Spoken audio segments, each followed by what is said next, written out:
It's time for the Ella Johnson Show.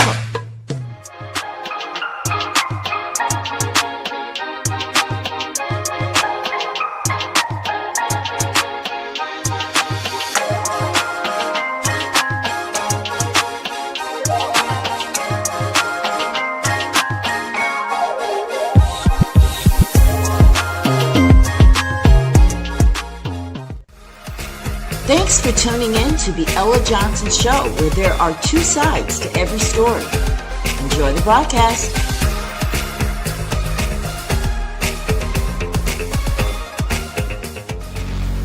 Stay tuned. Hello, everyone, and welcome to the Ella Johnson Show. I am so excited. If you have been watching us, you know we've been doing Black History Month all month. That's right. We've been talking about different subjects. We have a lot more to cover. Of course, we have Alabama history coming up and all of the great inventions, all the hidden figures. Listen, I'm excited about that. So thank you. Thank you all so much for tuning into the Ella Johnson Show. You could be doing any and everything right now, but you're here with us. If you're watching from Facebook, thank you. Do me a favor, though. Do me a favor and share the broadcast. If you're watching from YouTube, please subscribe since you're already there, right? Well, I want you guys to meet my guest for tonight. Of course, Charlie has been here with us and Heather has been with us. These guys are troopers, man. They've been sticking with the Ella Johnson Show all month. You know, they're so committed. They act like they're getting paid. One day, guys, one day, in the name of Jesus. So, Charlie, tell us who you are. Well, my name is Charlie McCants. I'm from Mobile, Alabama. I give young men the opportunity of living their dreams of playing professional basketball with the American Basketball Association. And in addition to that, I partner with the largest legal service company in the U.S., giving people access to the legal system. Sweet. Nice. Welcome again to the Ella Johnson Show. I love what you're doing. One day when we get through this Black history stuff, I definitely want to make sure that we interview you and learn more about your program and what you have. Absolutely. Heather, tell us who you are. I'm Heather Nash out of Tulsa, Oklahoma. Run the Deep Greenwood Foundation. We look for descendants, get them certified in case reparations ever does come. And then we also look at preservation of the Greenwood District. Y'all see what she said, in case reparation comes. Look at that. Yeah. Well, I want you to put my check in there, right? All right, guys, listen, here's the deal. There's been a lot going on today. I know it. I've been seeing it. People are fired up, and you have every right to be fired up about this mess. That's what we're going to call it, mess. All right? But we have to respond. So here's the deal. They want us to believe this latest video is just a meme. They want us to believe that calling the first Black president a primate in the jungle is just Trump being Trump. But we know better because we've heard the soundtrack of this man's career for 40 years. We remember in 1989 when he spent $85,000 on a full-page ad calling for the execution of the Central Park Five. 5 innocent Black and brown boys he still refuses to apologize to, even after they were exonerated. Ain't that something? Now, we also remember in 2011 when he launched his political brand on the lie of birtherism, telling the world that a Black man in the Oval Office, something must be wrong with that, right? We also remember the shithole country comments, right? We remember him telling Black and brown congresswomen to go back to where they came from. We remember him questioning if a vice president became Black for political gain. Fool. By now, you have either heard or seen that video of the Obamas depicted as apes. Not a one-off joke. We are seeing the Willie Lynch Letter in digital form. It is a calculated attempt to use the oldest, ugliest trope in history to see if we'll let him dehumanize our leaders without a fight. He's betting on our silence, okay? He is betting, oh, they're not going to do nothing. They're not going to say nothing. That's how they usually do. They get mad for a couple days. They'll be all right. He's betting that we are too divided to stand as one. Well, tonight, that's what this broadcast is all about. Black unity has to happen, guys, because this man has shown us who he really is since the 70s. Now, I want you to remember that the Willie Lynch Letter promised that if you divide a people deeply enough, they will remain angry against each other and they'll trust the master instead. Ain't that something? Welcome to the Ella Johnson Show. It is time to get into it. Guys, all right, I got to hear from you. First reaction. Charlie, what was your first reaction when you saw that video? Do y'all want to see the video first? Yeah, let's show look at it one more time. Y'all ready for the video? Listen. Oof. All right. We're gonna watch this video. This foolishness. All right. Here we go. Oops. My bad. Sorry about that. I'm sorry, guys. Technical difficulties. In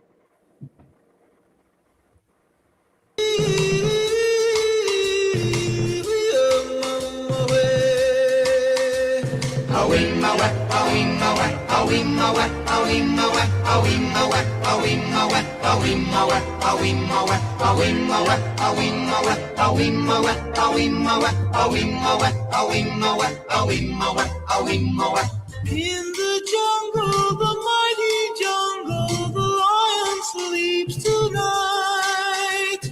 In the jungle, the quiet jungle, the lion sleeps tonight.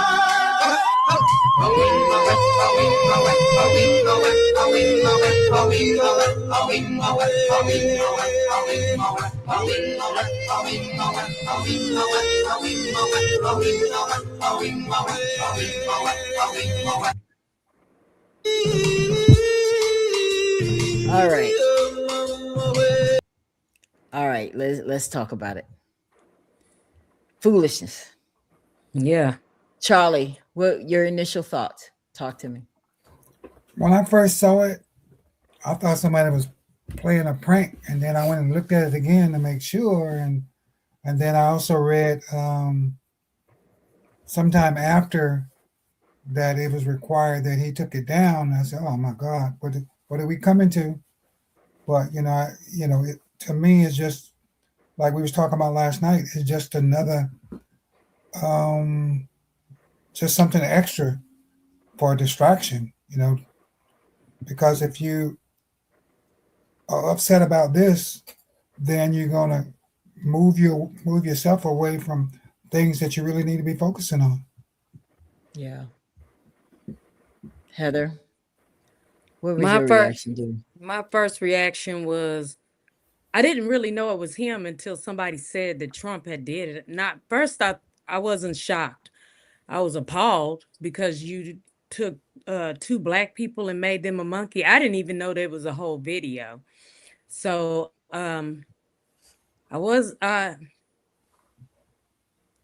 it makes me mad because here we are. There's no way on earth Obama could have ever been spending this kind of time doing that kind of stuff and not doing the job of a president.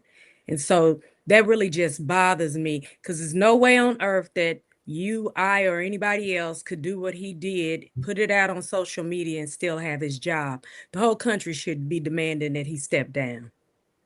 And it should have happened long before Obama. It's going to get worse because we keep letting it happen. Now, you mentioned, Charlie, that he put it down. Do you really think he had a heart, or do you think it was a political move? I think it's just another distraction because, when you're planning something, how you drop little hints. Yeah. And I think this is just another one of those hints because when you look at in terms of him walking through like he's king of the jungle, he's already saying that, hey, he's taking the steps to become a dictator. And as a dictator, it makes you king. So he's just dropping another one of his little hints that, hey, this is where I'm headed. This is what I think. I don't think people are mad enough. That's just me. Well, Ella, what do you mean by that? I think that people should be so outraged that it affects him politically. because that's the only way. And I'm gonna tell y'all real talk. The reason I still name this broadcast Black Unity, because that's the only way. That's the response. There it is. How do we respond to this? Unify. Don't talk about it. Post. He doesn't care about that. We can put 10 million people on the ground tomorrow in March. He doesn't care about that either. That's not how you move the needle on this guy. You have to prove to him that your actions are just not wanted in this country. They're not wanted. We don't like it. We don't like you. And we're going to prove it to you when we vote all y'all A's out. That's the response we need to have. We need to be that mad. I understand that people get mad, but this is what's done historically with us. We'll get mad for a minute. Mm-hmm. We'll be mad today. As soon as the Super Bowl come along, we won't be talking about this no more. It's over with. And he knows that. The fact that he knows that is history repeating itself. This is why they do us. Because yeah, that was a jab, guys. And I'm sorry. I'm not going to be happy about this until he is out of office. To hell with impeaching him. To hell with that. That doesn't matter. He's gotten impeached before. How many times? Twice. Impeach him and get him out the chair. What does it take to do that, Heather? If we say, okay, we got to make it count this time. Let's impeach him and then let's send him to the house. What does it take to do that? It's going to take us getting the right people in office, going out and voting and getting the right people in office to make that impeachments happen. It can't be, you got to have the right people sitting in those seats that are going to impeach him and move him out of office. I mean, he has no respect for the law anyway. How many times has he been called to court and not shown up, or told not to do something and he's still doing it? And what bothers me and worries me is, why is he allowed to keep doing it? Like, you mean to tell me that our Constitution was written in a way for all these loopholes that you can just, because there should be somebody that can stop him in his tracks. Is it in writing anywhere? Is it in the Constitution where we can just go knock him upside the head if he doesn't act like he wants to? They need to put that in there. No, there needs to be some serious consequences. And now that they've given him immunity, he knows he can do whatever he wants. Like what do you think we should do, Charlie? Like I really want to know what you guys think is, like, when you see this situation and examine it, what do you think we should do? Well, when you really think about it, I think what really opened up the door for him.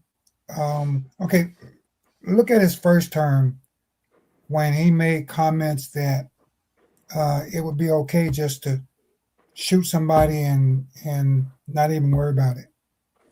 But then when you have 34 counts against a person and you remove them like it was nothing. So now it kind of like it incentivized him to feel like, okay, I'm untouchable now. So yeah. Well, what should we do though? How should we respond to this? I know we're angry. That's not enough. That's never been enough. What should we do? Well, the only thing we can do is get out and start talking to people about voting coming up mid-election. Because if you don't get enough people in to switch both houses, then really nothing is going to change. Because when you look at it in terms of all of the Republicans, when he took office, it's like all of a sudden now everybody's afraid of him. Anything he say, anything he do. Not everybody's afraid of him. Well, I know, but you know, the majority that could really do something, they went along with his shenanigans. That's true. And this is why I believe that Democrats have to really, we can't just be passers-by in this game. We have to have an effort that can work. And if Republicans stay in office with this type of mindset, because I think they got the Lynch mindset too. Just saying. Yeah. If they stay in office with this type of mindset, and the reason I say they have the Lynch mindset is because of the way they look at us. And Well, they go and that along can with be you. proven with all the BS that we see out here going on. So it ain't just us that got the Lynch mindset, it's also them. Yeah. Okay. So Heather, what do you think we should be doing other than voting? I mean, you may agree with that too, but is there anything else that we could be doing or should be doing? I think that we should harass the heck out of elected officials. We need to be calling, blowing their phones up, See, need to that's what be I'm talking about. emailing. We need to harass them in every way, shape, and form so that they are well aware that nobody is happy with what's happening with Trump. He has been able to be above the law, and they've let him do it out of fear. Well, here's what, let's talk about what this child said. Bless her heart. Yes, she has a job to do. I don't see how she sleeps at night. I don't either. I couldn't. Ella, hey, you get an opportunity of a lifetime. You have a communications degree, girl. You can go and work for Trump. I'm good. Because I have to feel like I haven't lied to people, I haven't deceived people. I don't want it. All money is not good money. I wouldn't do it. I couldn't do it. I couldn't do it. I couldn't do it. You know. But she said, "Come on, guys. It was just a Lion King meme. It was nothing." But then they came back and said, "Oh, well, you know what happened is that the staffer did it. Trump didn't know what it was." Always got excuses for this guy, right? But I was very shocked when I saw this one today. I was shocked when I saw that. He spoke out. He said Obama's video is the most racist thing I've seen out of this White House. I am shocked. He said it, but he said it. What do we think about that? I know Dems have been talking about it. I haven't seen them, but I'm just pulling out the few pictures that I was able to see. Does that matter to you guys? That he Tim spoke Scott out? said it. Yeah. Well, now it says that he has a limit. There's a stopping point for him of how much he's going to put up from white America's racistness. Well, the only reason I think he spoke out is because white America spoke out, because that's who he represents, okay, in his district.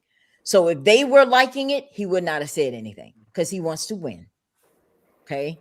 That's the only reason I think he said something. Appreciate it. But it's like I don't get excited just because people say, "Oh, that was wrong." You mean this? And what about all the other 500 things that's wrong? You don't speak out about that. Why this one? This one is because white people spoke out. That's why. I'm sorry. You don't get a gold star for that. Thank you, but we don't really care. All right. Then this is where he after the bipartisan backlash, meaning, oh, my people don't like this either. Oh, okay, well, let me take this down then. But guys, remember I said that we have to do something. This is what we got to do. You see this? This guy says, "Tell Donald, I'm coming back. I'm coming back to the Capitol." This is one of the Capitol police officers, Harry Dunn, and he is now running for Congress. Now, we need to make sure to vote for this man. Whoever is voting for him needs to make sure that they are voting for him and get him in office. Look at the irony that he would be able to come back and now he has some say-so. Wouldn't that be amazing? Then look at this right here. The Democrats flipped key Texas seats, special elections. This is how we beat Trump. Do you guys agree? I do. Another thing too is, you know, and Brett said that last night about fighting fire with fire, because I think it's required. Because even when you're fighting a forest fire, what do? They set fires to stop the burn, and I think that Democrats are going to have to really come together and decide on what they're really going to stand for one thing. And then the second thing that will be required is that be willing to go all the way and follow through. Don't just say, "Well, I think this is what we should do," but do it. Don't talk about it. Just get it done. And that's what gets me frustrated. That's what gets me frustrated with with Democrats. And it's like, well, Ella, okay, I understand that we do not have the majority in the House and the Senate. I understand that. Okay, we've been hearing about it all year, but that is not an excuse. That can't be an excuse. Okay, so let me just say this. That's not an excuse, leaders, that, oh, well, we don't have them. Because if you had the majority, this would be easy, wouldn't it?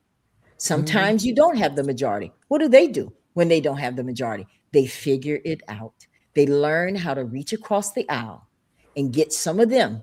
Because if you present it the right way, you'll get them. Especially now, because they're pissed, right? Let's see who we got here. Sabrina is here. Sabrina, I know you're gonna bring it home, girl. Hey, I know beautiful. you're gonna bring it home. Tell me, hey, how you doing? How's everybody? Listen, I apologize. I was at my grandbaby's Mardi Gras sneaker ball here in Mobile, Alabama. You know that Mardi Gras is huge in Mobile, so. Oh yeah, it is. Charlie So here on the panel, it lives in Mobile as well. Oh, who does? Charlie here on the panel. He lives in Mobile as well. Charlie McCurtis? McCants right here. Yeah. I know Mr. McCants. Oh, you do?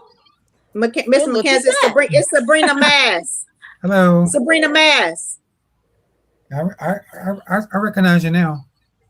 Can you turn on the lights? Listen. So we can I'm sorry. I'm in my bedroom, so I'm just relaxing. Mr. McCants, you know who I am, Sabrina Mass. Yes. Yes. Okay. How are you, my brother? How are you, my brother? Yeah, that's a good brother right there. All right. Now you know, because I saw your post today, because you don't mind going all in. I said, let me bring her on the show. Now talk to me about we've already played the video. I know you've seen it anyway. What did you think about this freaking video? And now come on, now beautiful, I'm gonna refrain from doing what I want to do and say, because I'll go. Listen, I know Michelle Obama said if they go low, we go high. I go to the lowest and the lowest of the gutter. Okay. Certain things, yes, we have class education, but this is what I have to say. When people want to go that low, I'm going to take them all the way to hell, and we'll talk to Jesus tomorrow. That's how I feel. And I'm going to say this. See, this stuff that's happening right now, listen, only a fool, however many fools there were out here, only a fool could not see this stuff was coming. Oh, yeah. It's been right there in front of our eyes the whole time. I mean, the man has literally, the first term, said he could shoot somebody and kill somebody and he could still do this. He said, excuse my French, he said, listen, I'm a celebrity. I can grab, females' body parts. He said he's done all kinds of manner of nastiness, said things, done things right in front of the American people and the world's eyes and ears. But yet people want to, but you know what? Let me just go ahead and say this. See, America has had hidden racism for many generations now. Yeah. See, yes, our ancestors came up out of slavery, but we still fighting. We still fighting with all our might. But I'll tell you what, today was the day that the revelation really came, because he put the smoke is in the air right now all over the world. And I'm telling you, that GOP, they don't know what to do. Their hands are tied. And that's just the facts on that. Now I'm going to say this. Today was the reckoning of America from slavery to 2026 to show the world we got a racist, nasty, con artist, filthy felon in the White House. But the good thing about it is he can't stop no movement. He has started the movement. You know what? And guess what? The movement in Selma, Alabama. You know the crazy thing? Do you know that these high schools in Mobile, Alabama had a protest today? No, really? Yes, they did. Yes, they did. It's all over the news. This Linda McMahon was coming to Murphy High School in Mobile, Alabama. Okay. The audacity. And the kids at Murphy High School and the other high school said, no, you won't. And they announced it yesterday. And she canceled her trip to Mobile, Alabama. The movement is here in Selma, Alabama. We back to Alabama. See, I'm telling you, it's something about Alabama. Alabama is the chosen place for the people. I keep telling I'm from Texas, but I told them all the way 19 years ago, I said to myself, Lord, why? Remember we talked about that? Remember we talked about, why am I in Alabama? But see, God put his people where he wants his people for the fight to continue. That's right. And Trump, I agree. Trump, oh, he done showed himself today. He listen, they just asked Trump about this mess not too long ago, because the first thing I do when I come home, I put on world news. They just asked him about that video. What did he say? They right. First he was you know, he lies. Oh, the video was about voter fraud. He kept on trying to go around the bush with this voter fraud. Oh, I didn't see it to the end. And then do you know what this fool said? He said, oh, I think it was a depiction from The Lion King. Yeah. The Lion King. That was that song that was played with the Obama faces and that wasn't the music from The Lion King. That was jungle music. Okay, he knew. And then they asked him would he apologize, and he flat out no. He said he would not. So he did say that he would not apologize. Of course. Wow. So he's trying to put it on an intern. Yeah, I saw that they're saying that the intern is what made an error. They always say that. We know where that came from. Oh yeah, they always say that. He's trying to spin this narrative, spin the plot, But okay, I tell you what, this is what I'll say about this. Okay, Lindsay, you're right. Why do we have one view? You're welcome to come to the show. Share your view, because all views are welcome here to the Ella Johnson Show. So if you would like to be here and share your view on this, because if you're for it, I definitely want to hear from you. So I'm going to do this for you, dear. I'm going to put the link to this show into the comments. I would love to have you. Wouldn't we love to have Ms. Lindsay on the show tonight, guys, and share her side of this of this story? Yeah, we want to have the other view, because I don't know what other view there could be. I really don't. I don't see how anyone can defend this, because even his people are not defending it, Lindsay. So I would love to. I promise you, and I'm not trying to be funny. Like, I would love to hear your opinion and the other side to this. I would too. I would too, because I'm ready for somebody on Trump's team to be to have a spine and come on here and handle the business like we are. Handle it. If that's how you feel, because guess what? We're speaking out loud and out proud. I'm telling you, and I think our feelings. I think this is why I think America is disturbed right now, and Black people are onto something. It's Black History Month, and it seems like all hell is broken loose.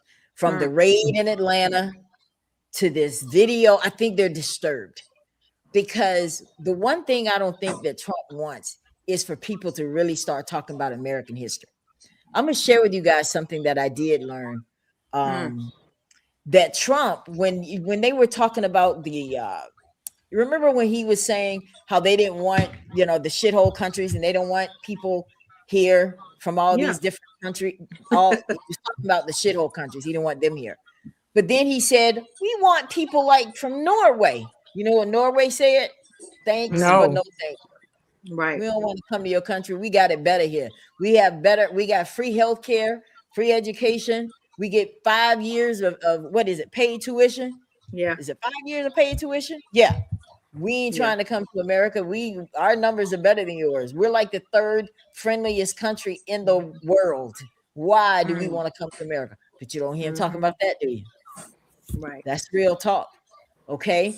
So the way it looks is that we're kind of the only ones, and them and Black and brown people, the ones that want to be here. So you might as well work with us, So what do you guys think? I don't want to do all the talking. Heather, talk to me. What are you feeling about this? Because I'm telling you guys, I'm outraged about this mess. I'm just gonna be honest.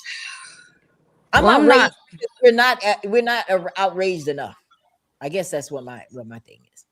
Well, this is just my opinion. I think Trump is not that smart to have done that video. I'm sure somebody younger did the video. My thing is, I think that what's the guy, the Miller guy? Stephen Miller. Steve Miller. Yeah. I think he is the puppet master of it all, and I think he's a bigger racist than Trump is. Trump is not smart, and I think that a lot of this is driven behind him and not really Trump. Oh, and I think, definitely. Well, okay. Can I say? Okay, hold on. Yeah, go ahead. Yes, ma'am. No, hold on. No disrespect. But a leader leads their pack. Well, he ain't a leader. When you're in a pack of wolves or coyotes, there's a leader. And the leader leads the pack. The leader leads the pack. So Steve Miller, yeah, I know about Steve Miller, and I know Trump is definitely a dum-dum. He's ignorant. He's uneducated. He barely made it through high school from what I heard and seen his scores. But my point is this. If they did not feel comfortable and knowing he would be okay with whoever put it up there, it wouldn't have went up there. Trump is the mastermind. He is the mastermind. He's a racist. He's a coward. He's a, you know what? I'm gonna step outside right there. He's a racist. He's a coward. He's a con artist. He's a felon. This man is a womanizer. This man done had how many wives and how many children? What has he done? Like everything that he stands for is totally opposite of what we as American citizens see in the White House, in the United States of America presidency. Like Obama was like listen, not just because Obama was a brother. Obama and his wife, they were like the gracefulness of America. Oh yeah, they were like the education. You know what I'm saying? Yeah. And look, and then the people voted him in twice. Yeah. See, Trump is. Let me tell you something. Trump is the opposite of Obama. He wants to be Obama so bad. Matter of fact, he wants to be black. He really wants to be black so bad. That's why he keeps that face mess on his face. Come on. I don't know about that now. I don't know if he want to be black. Well, he might as well go ahead because he keep his face. He might as well just keep adding it. Okay. Strike that from the record then. Strike that from the record. Strike it from the record, because he definitely could not be in the black ace card of clubs. That's not gonna happen. He will get chopped down, axed down, and put down, because that's just facts on that. And I can't stand that dude. And I'm telling you right now, I've been in America all my life. I've traveled the world, I've lived everywhere. But that man right there, when I tell you, and I'm not trying to bring no damnation on nobody, but when God gets through with him, because you know what? You know how much treacherous stuff he has put on the American soil besides what we already dealing with.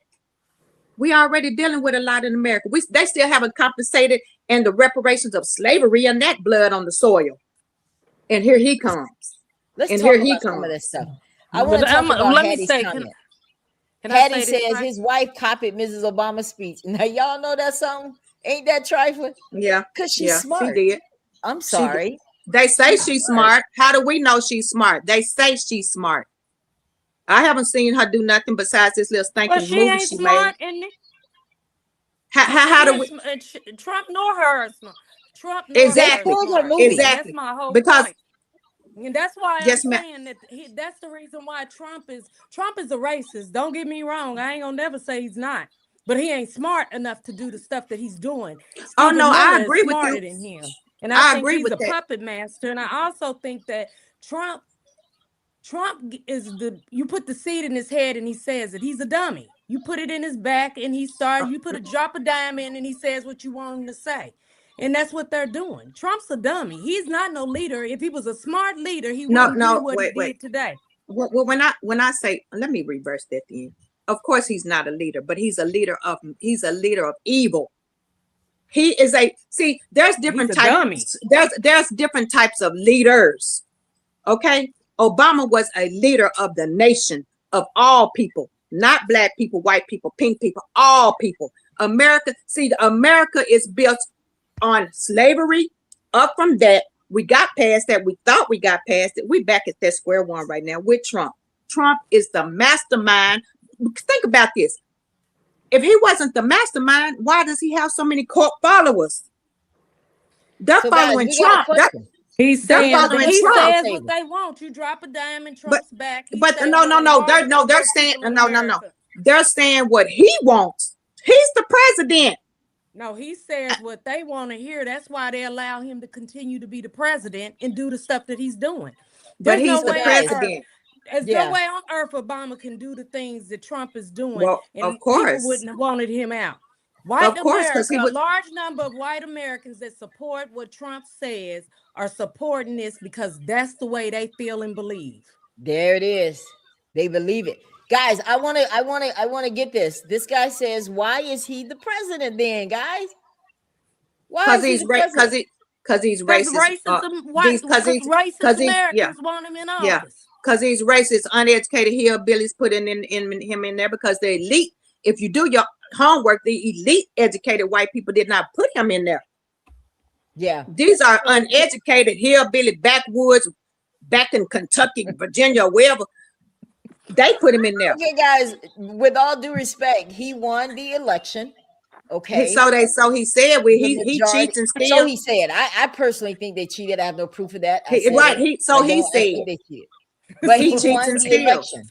Why did he win the election? He won the election because he made some promises. He made people feel like they were going to have cheaper costs. Their rent was going to be cheaper, utilities, all of that. He made those promises. He made promises about the immigration. He also said he was going to release the files on the Epstein. He was going to release the Epstein files. So he made some promises. Okay. That's what politicians do. And he's not even a real politician, but he made some promises, and that's why he won.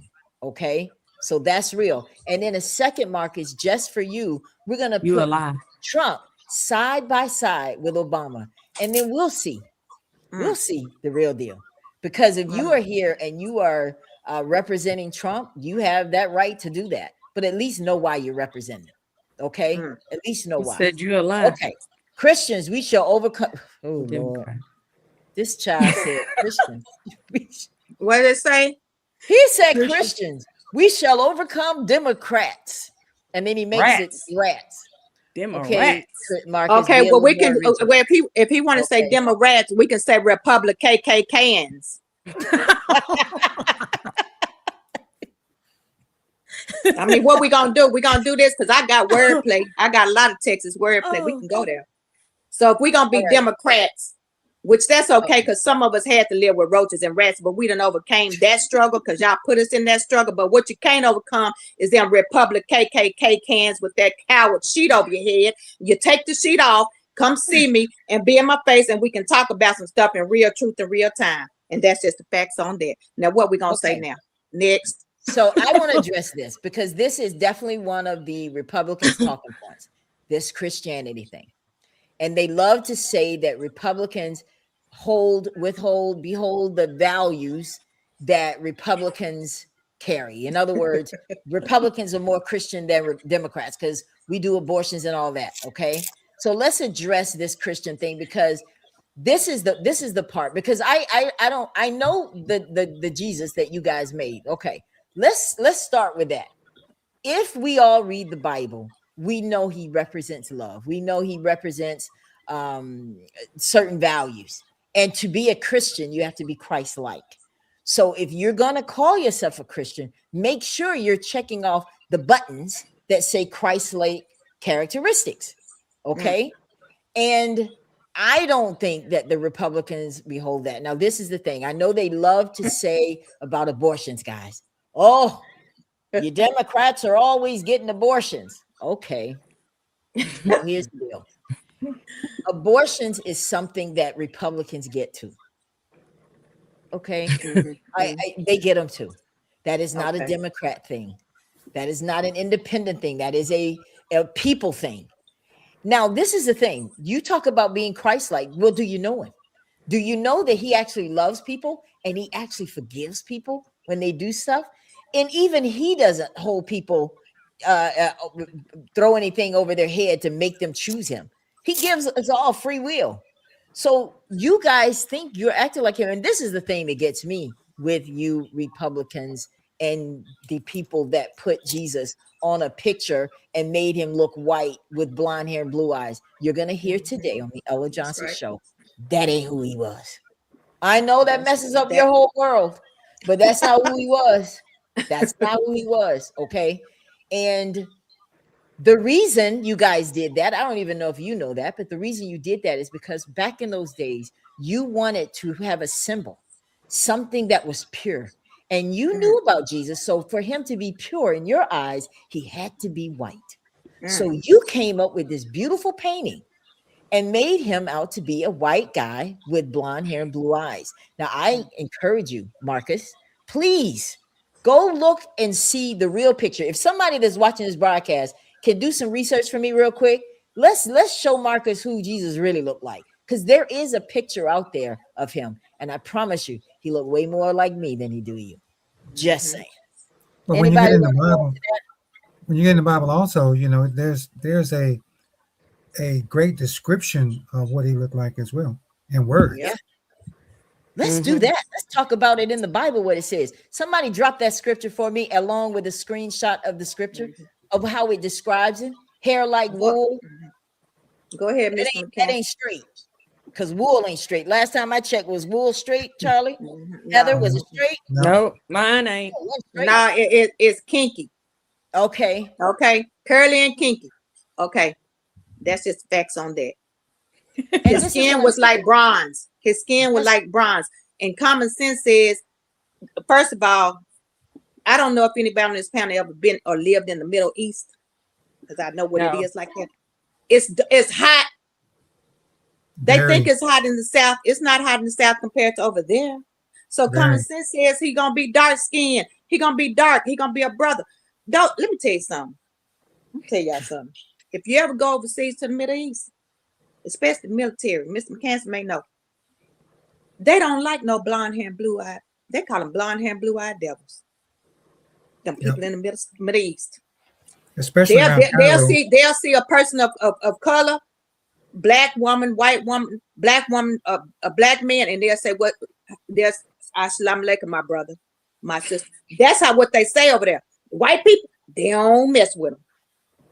And that's so then how were they able to hide Jesus then, this little white baby, around all these folk that don't like blonde hair, blue eyed devils? How were they able to hide him then? They didn't hide Jesus. When slavery came to America, they taught that stuff to the slaves and put that in the minds and let them think that's what Jesus' description looked like. Nobody overseas ever, Middle East and all that, and the Jews, they never denied this is America that put this mess on this Jesus look like this and that and that. Don't forget they started teaching that, making slaves go to their church. They even took scriptures out the Bible about servants and slavery, like this is what Jesus said. You know, we supposed to whip you. You supposed to obey your master. Now they took everything out of God's, righteous word, and they twisted it, and they took it to the slaves. They couldn't read or they couldn't write, and they got beat and hung for trying to read. Why you think they didn't want them to read and write? Oh, listen, and the ones that did read, you know what book they gave them? The Bible. So guys, listen. Here's the thing. I'm glad you're talking about that, Sabrina, because we're going to talk about that later on. We're going to talk about Nat Turner, because when they were upset that the slaves were not obeying. They were like, you know what? We got to figure something out. All of them got together. All the slave owners got together, and they had their little meeting. They're like, what's going on with your slaves? Well, they acting like they can do whatever they want to do. They don't want to listen to me. And they're like, well, what we going to do? So you know what they did? They said, come here, boy. And they called Nat Turner over, and they told him, they said, look, we going to need you. We've been teaching you how to read. We need you to teach them about this part right here, so we can keep them in line. Because, they always use one of us to keep everybody else in line. So they were telling him all that, and he's sitting up there preaching, obey your masters, for this is right. And they're just like, well, okay, sir. Okay, well. So they felt like they had to take this. They felt like this is how they're supposed to be treated. And some of you still believe that. So they use that to keep them in line. But God went through a dream to Nat and said, and showed him, this isn't right. And he couldn't live with himself. See, I like Nat because he had a conscience. even though he was in slavery, even though he was being beaten and all of this and being deprived of everything, but he still trusted God, the real God. So Right. he couldn't do it. So you all know the rest of the story. He got these people and then they started just killing up some folks. All right. So the religion that you guys gave us, I agree, it destroyed us. It really hurt Black people because we didn't get it. Now, Marcus, I'm sure that you want to talk about the 22 Bibles that are not in the Bible that you're reading. You might want to go and get an Ethiopian Bible and find out all the stuff that's not in there. And I guarantee you, you're going to find out that it ain't what you think. That's all I'm going to say on that. But you're welcome to the show. You're more than welcome to come to the show. Revelations 1:14 through 16. Thank you, Terry. Terry, send me a screenshot of it. Can somebody, because I want to get this. I need to put that to bed. I needed to put it to bed. This scripture. I want to exactly read it. I'm going to find it. Okay, y'all keep talking. Let me find this scripture because I want to find this so I can put it here. Talk about it. Mr. McCants, you have anything to say? What did y'all think? He's a What did y'all wise, think about all of that? he's a wise guy. He's a wise brother. Who is? Mr. McCants. Oh, yeah, Mr. McCants. Talk to us, Mr. McCants, then. Well, I also feel is that a lot of the things that's taking place right now, when you do your studying, it is in the Bible that these times would take place. And I think that for some, this is just my thought process, is that with it going on, it forces or create us to start reacting where otherwise we would not have been moved to do anything about it or start that planning process that's going to open up doors and allow the movement to continue. Because otherwise, if you don't make the spark, the fire never gets started. And I think the things that's taking place now is the sparks that we need to get people motivated and responding. So, Marcus, because listen, you came here tonight to watch the show, and I don't want you to feel like you're not welcome on the Ella Johnson Show. That's not how I roll. However, we're going to talk truth on this show. We're going to talk about it, whether you like it or not. That's just, it is what it is. This is not going to be a Republican talking point. This is not going to be a Democrat talking point show. This is about the truth. So here, Terry, thank you, has brought that scripture for us. It's Revelation 1. Now go get your Bible. You can get the Living King James. I don't care which one you get, but they're pretty much the same in all Bibles. Revelation 1:14 through 16 says that his head and his hairs were white like wool. It's white as snow. Wool, sir. Now, I don't know. You show me blonde hair, long, straight wool. They're different. So miss me with this. You're the one that you probably should go back and realize that, you know what, you've been lied to. We know we were lied to. We admit it. We were definitely lied to, but we're awake now. We realize that, no, we were not meant to serve you and be treated that way. We know it now. That's why we're on the Ella Johnson Show and we're talking about it. That's why we know it now. That's why we're talking about Trump and we've called him vile and we've called him a racist. We didn't say that because we don't have anything else to do. He proved it. And if you have a conscience, he proved it to you too. All right. So since we're talking about this and we want to compare, I did a nice little comparison for us guys. Let's first of all, because y'all want to talk about Obama. See, this is the thing. This is what history has shown. They want to present a picture that we are less than. We're not smart, Sabrina and Heather. We haven't done anything. Let me just share with you, Marcus. You know, white people in this country have taken credit. I know this is going to rock your world, but this is what Black History Month does. It makes you wake up and realize that, you know what, let me learn some things. This is what happens. You took credit for stuff that we invented. I'm just going to throw a couple of them out there. The cotton gin. Yes. It was a Black man that performed the first heart surgery. Stoplight.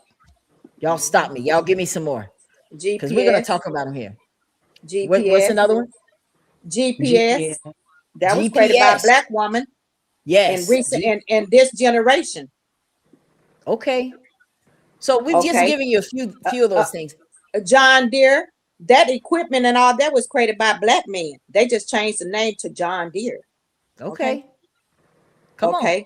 Let's talk about peanut butter right here in Alabama, Tuskegee, Carbon. Yeah. And that's let's talk about the washing machines. The comb, the comb. Mm-hmm. You're right. Cars. Black hair products, yeah. which they taking our products and franchising it for the use of their dollars.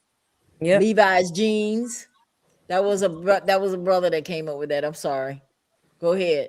It's written. Let me just say this. It's really pretty much everything and that's that people use.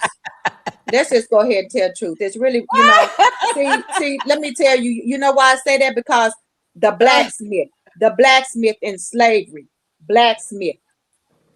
Let's talk about that. Okay. The building of all these buildings from back then into America. White House. The White House. Oh, the White House. You know, we built that, right? Yeah. That's what I'm saying. We got every right to live in it. Well, that's what I'm saying. As a matter of fact, I don't even know why I'm having a problem. I've been having a problem with them calling the White House. I really want to go ahead. You know what I'm saying? Me too. I feel like this 2026 it should be called the People's House. But wait till that thing get out there, because right now it's the house of the devil. That's what it really is right now. They didn't think of black. I don't know why people want to just. I don't know. That's one thing about me. I'm gonna tell the truth because God say the Bible say tell the truth and truth shall set you free. I'm telling the truth. You like me, love me, or leave me. I really don't care. But that's just the facts because I'm trying to get to heaven to see Jesus and God, not the one they talk about. I'm talking about the real one. The real one. And let's keep until we keep it real with ourselves as a culture, because I'm biracial. And I tell people all the time, let me tell y'all something. Biracial came up from slave fields. Okay, I'm biracial. I love both of my parents. Okay, however, my father is from France, and you would not call my dad no white man. He'll tell you I'm not white. I'm French, because the French did not believe in slavery. That's why Jefferson took his slaves to France so they could be free. So French people do not like to be called white, and I found that out when I was a little girl because I've always been into activism. I said, well, I don't like this. I don't want to be this color. And he said, why? I said, because white is equal to racist. Why am I? He said, that's the difference. You're French. You're French. You're not white. See, we got to face the truth. Yeah. Racism is alive right now. But Trump, that thing, Steve Miller, whoever put that out, today was the day of reckoning because it's going crazy out here. I'm talking about that video, it done went crazy. It's crazy. And really you know what? And if y'all really look, if you really pay attention, really, I tell people, pay attention to the comments. Pay attention. Trump's base is falling down bad. Because we got to understand, it's just as many white people that's against him as for him. Don't forget in the George Floyd movement and the march, there were plenty of white people in other cultures out there fighting for George Floyd's rights. Don't forget going back to Dr. Martin Luther King, how many white people were there and marched. Now, they lost that Confederate war when people didn't have a right to guns. We all packing now, so I don't know what they're going to do. What you going to do? If you lost then, when nobody had weapons, except for what you issued, how can you kill a culture? Yeah. You can't kill the culture. The culture is here. The culture is here. The culture is now. And the culture is here to stay until Jesus says it's time to leave here. And it's just the facts on the facts. And they better get into a reality check. Because these young people out here, middle-aged, everybody's scared of these white people. Right. I'm trying to figure out when they think people scared. I'm waiting for one. I've been asking God to send Karen to me, but he ain't giving me that pleasure.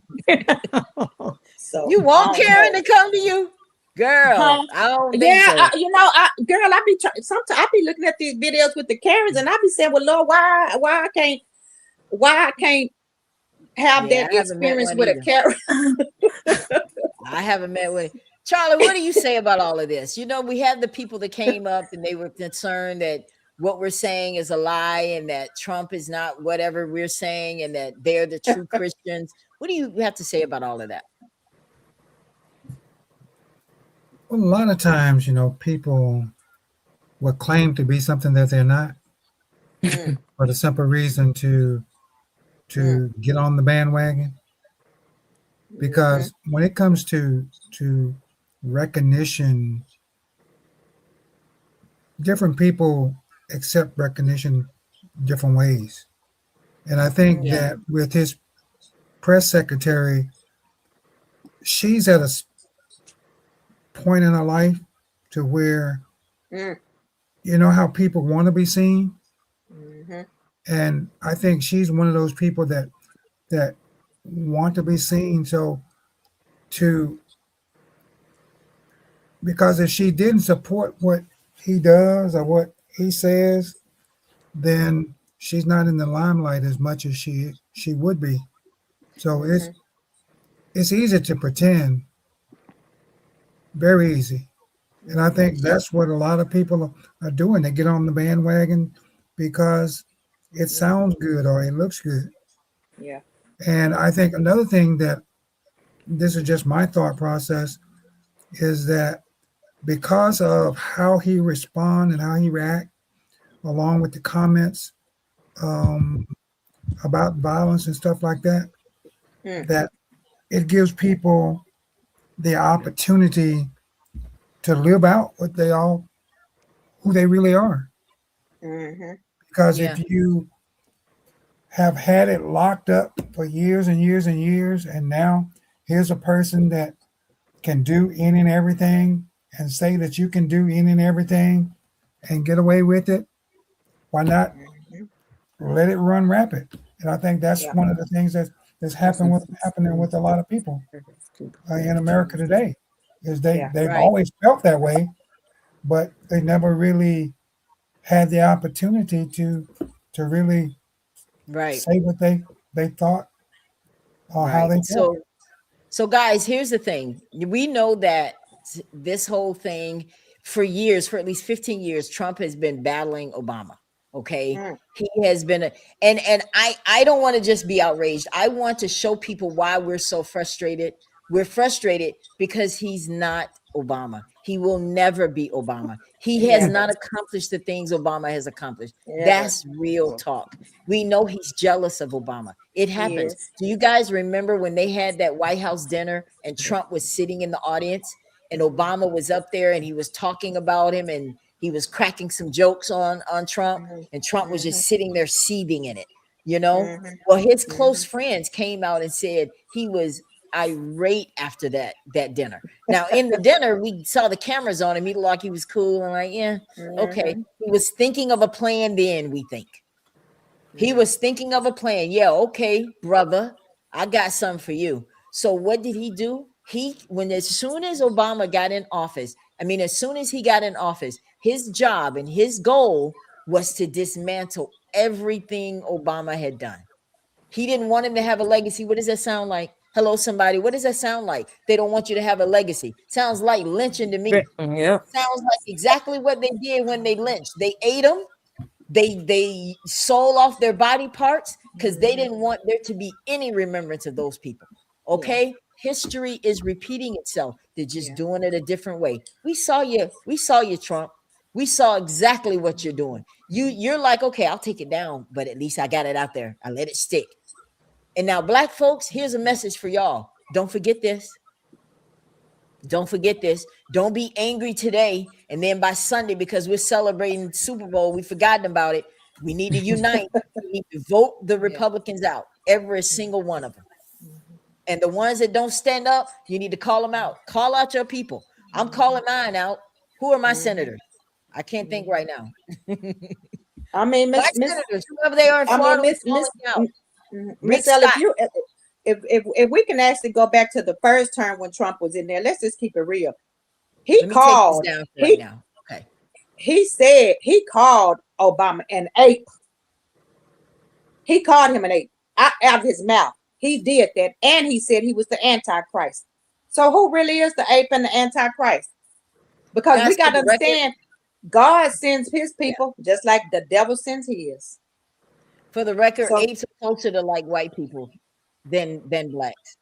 I know that's gonna mess your world up. Google it. You don't even have to Google it. You can go to Gemini. You can go to ChatGPT, and you can type in, "Are apes closer to characteristics of white or black?" And they'll tell you the truth. So when you keep repeating this stuff, know what you're talking about. All right. Yes. But we know what this was all about. Let me tell you guys, this is what this mess where it came from. This is what it's really all about. All right. It isn't just some random thing. I know people think, oh, that's just Trump. You know, he just sometimes come out with some foolish stuff. First of all, he comes out with foolish stuff every That's day. every day. Right. This isn't a random insult. It's a tool. Y'all hear that? For centuries, this comparison was used to suggest that black people were lesser than or even subhuman. The goal, it was designed to make systemic violence and slavery seem natural or justified. Now, this is how they looked at it. By stripping away someone's humanity, it becomes easier to strip away their rights. I want y'all to think about that. Stripping away their humanity. What comes next? We strip their rights. You know why? Because if you feel like you're not human, do you guys realize that that is what the argument was back in the day? The reason they justified slavery is because they said we weren't human. Yeah. Yeah, they call them monkeys. That's what this is all about. That's why I'm so outraged that we are not unified. If there is nothing that makes black people come together, it is now, and it is this. Real talk. You Now- know, can I say this, Miss Ella, please? Yes. You know, this is what I'm not, nobody knows what the future holds except for God himself, okay? This is what I see. Yes, the culture does crazy things and within itself, okay? But if it comes down to the real deal, we're gonna come together. It's not, see, you gotta understand, now it's not just black people. Now he out here talking in them Mexicans. Okay? And whoever's not Caucasian. Trump is messing this. Trump is really he's really unifying people. He's just dumb enough not to know. Because now everybody is a target. Everybody's a target unless you appear, unless you're white. I mean, see how things spin, how ICE, oh, I'm gonna get the criminals and the rapists. Yeah. He got 2 of his own American white citizens murdered. See what I'm saying? Because when you plotting to do something wrong, it sure is mighty funny how it come back around. See? But See Sabrina, everything he doing. the only way this works is because remember, we had Latinos for Trump. Remember that. We had Mexicans for Trump. We had blacks for Trump. Yeah, of course. We had all these people for Trump. Now that what you're saying will work if they remember that. They are remembering. I tell you got to read the blogs. You got to read these things. You have to keep up with this stuff. I'm talking about remember it at the ballot box. I don't care about what's on Facebook. That's not going to well. Let me just say, for example, I made a video last week when that ICE stuff went down, and there were Caucasians right here in Mobile, Alabama. Okay. They were saying, Miss Mass, we apologize. We have voted for Trump, and I apologize because I am so sorry. I wish I wouldn't. I challenge you to this. Tell her to come and say it publicly. Tell her I want you to come and say that on the Ella Johnson show. Then I can ask Miss Van Dyke. Ask her. I want to hear I want to have a whole broadcast full of white people against Trump. But let me just say this too. In politics, you have to understand some people will never ever admit they were wrong, but they will take it to the ballot. That's what because that's their right to privacy. Right. Everybody's not going to be as boisterous as me or you or the panel or whomever, you know. But see, let me tell you something, because these midterms, oh, they so scared right now. Oh, yes. These midterms are coming fast and furious. And Trump, he done sealed the deal today. All right, guys. So let's do this. I want to get across the field because I'm not going to keep everybody late tonight. I want to talk about this. I put this side by side, Obama and Trump, because Trump always liked to compare himself to Obama. Well, we're going to do it for you, bro. We're going to do it for you. All right. Obama focused on addressing systemic disparities through the Fair Sentencing Act. Okay. And you know what that did? It reduced crack to powder cocaine sentencing gap. He reduced that. He also issued more than 1,000 commutations, and I know one of those people, for nonviolent drug offenders. That's what Obama did.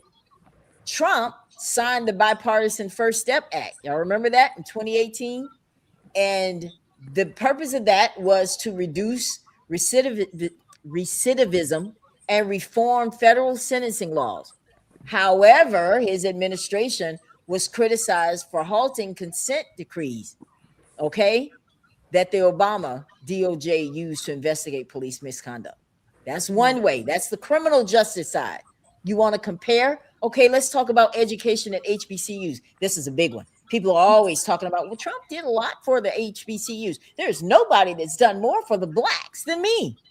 Oh, foolish. God. Okay. Obama provided more than $4 billion, guys, in annual funding for HBCUs. And he increased the Pell Grant funding for the students by nearly $300 million. That's over 7 years, though. He also launched My Brother's Keeper to support young men of color. Okay, black folks, y'all think that Obama didn't do anything for you? This is what I'm talking about. Stop repeating stuff that people tell you. Do like I did. Find it. You really want to know? It's out there. Find it.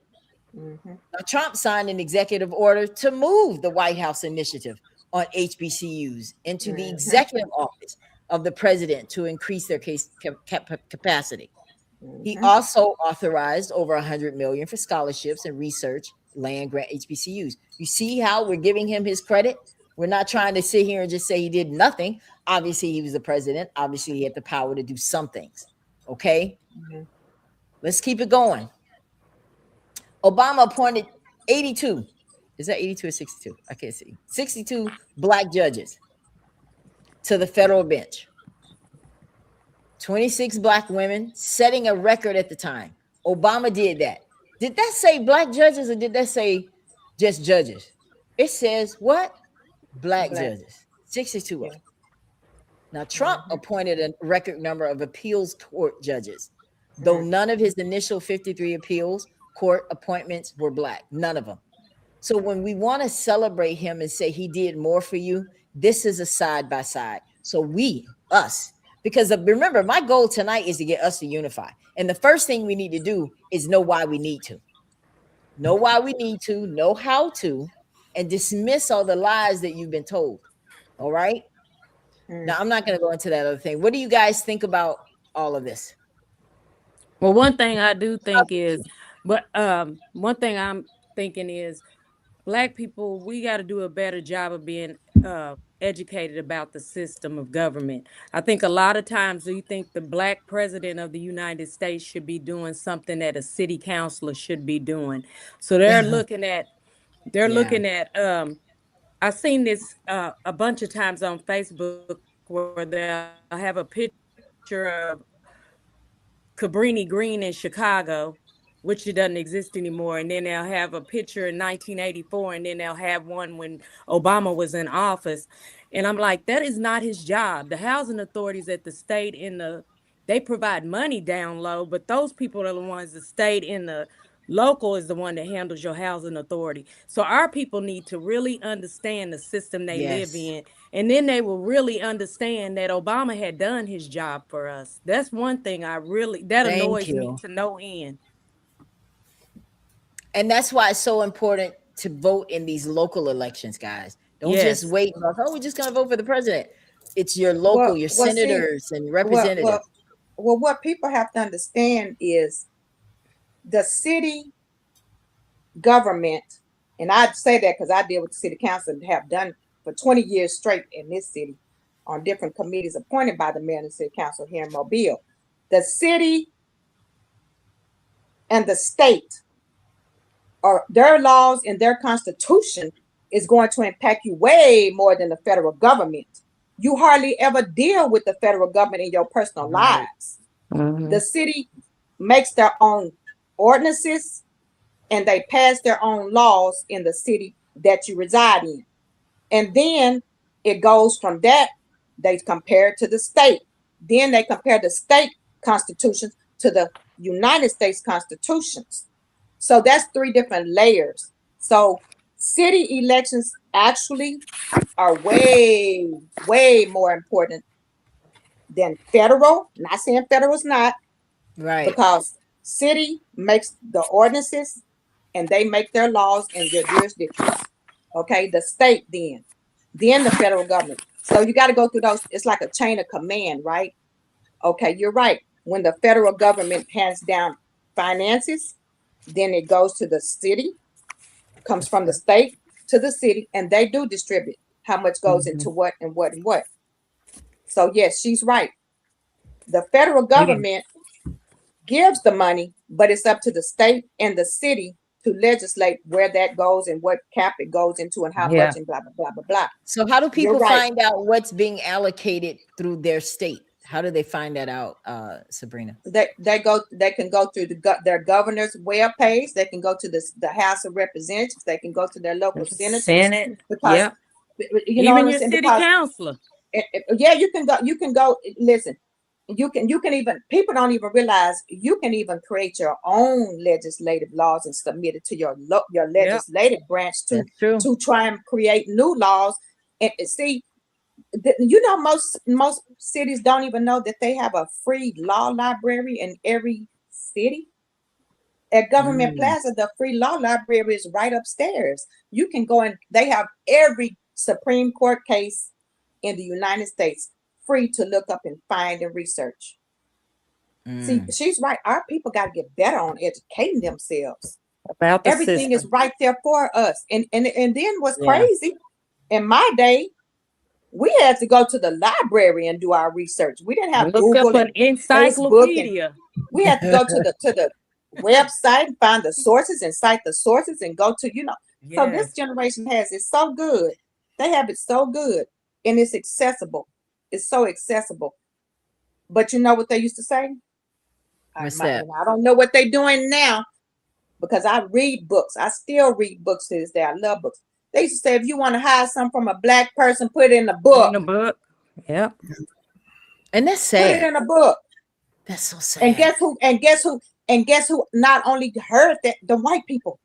The white people heard. Don't you think they listen to everything we said? Don't you think that they interpret what we talk about? Oh, this is what they talking about. We got to outsmart the system. And that don't mean be illegal. That means outsmart it. Use your brains. God gave us a brain and knowledge. Research your own stuff. Somebody tell me something. Yeah. Do you guys agree that social media? I'm just saying one more thing, Miss Ella. Can I say this from your part? Until we start doing our own research and fact checking, you're gonna believe a fool can tell you anything. A fool gonna listen to it.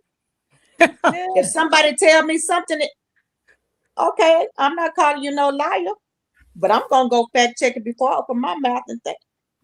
Let me see what it is, and it better be a reliable source. She's right. You're absolutely right, Sabrina.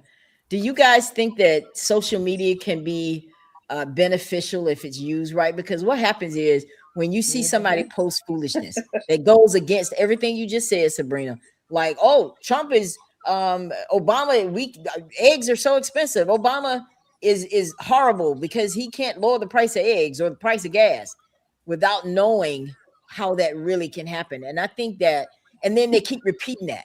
Well, you see, we got these stimulus checks from Trump. And little stuff like that. Those are the kind of things. We didn't get no checks from Trump. Senate had to approve those checks. Exactly. Trump didn't write no personal checks to nobody. And why they thought they was free, and why they thought that was free money, that's why they had to pay that money back with economics. Say it, Sabrina. Nothing is free. Again, girl. Nothing is free. That's a game they play.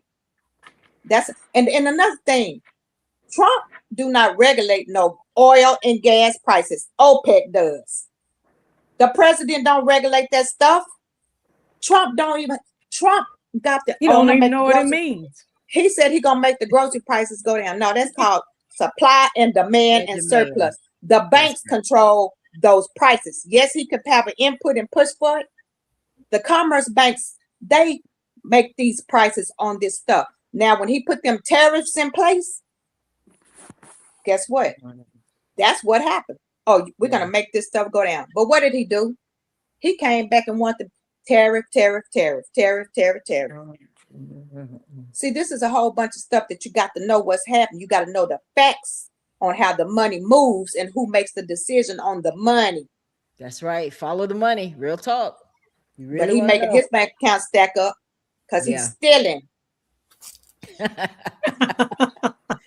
Girl, is he stealing? He's stealing. For him and but his guess kids. what?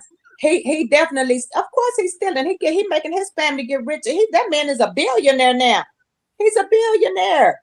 I mean, he over there getting planes from over there from the Middle East people, the Sharifs and all that. Come on now. Listen, but I'm gonna say this. I tell people all the time, you can have all the treasures on the world and on the earth, but when you dead and gone, you ain't gonna know if you had $1 billion or 1 cent. So take any of it. So right, Trump got to play. Trump got to he playing to pay.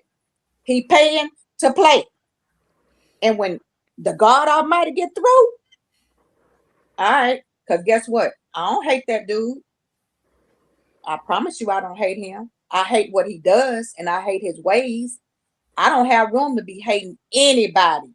Right. But I'm going to tell you like this. When the Lord says it's time to pay the piper, I just want to know when they put it, where can I take the wreath? That's all I'm asking. The what? Because the man is 80. How old is he? 80 years old. What is he? He's 80. He got 80. dementia. He's 81 Look at the now. man. I'm a retired nurse. That man has dementia. Look how he talk. He forgets. Got something. There's something wrong with him. Yeah.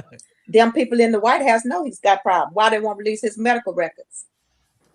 Yeah, and it's. I have. Can you guys ever remember a time that America was like this, like so? No, not since I've been here. Yeah. And the last time when I was a little girl, they got rid of Tricky Dick Nixon. Tricky Dick. Yeah, that was they called him, Tricky Dick Nixon.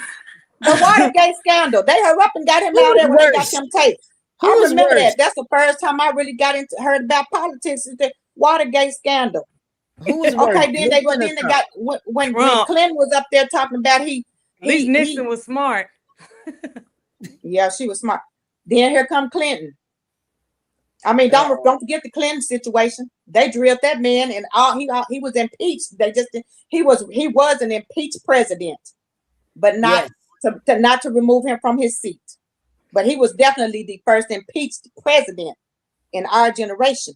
Now look at this thing. Look at this thing they got. Look at him. And you listen. Lord Jesus. See, he done been to Mobile, Alabama twice.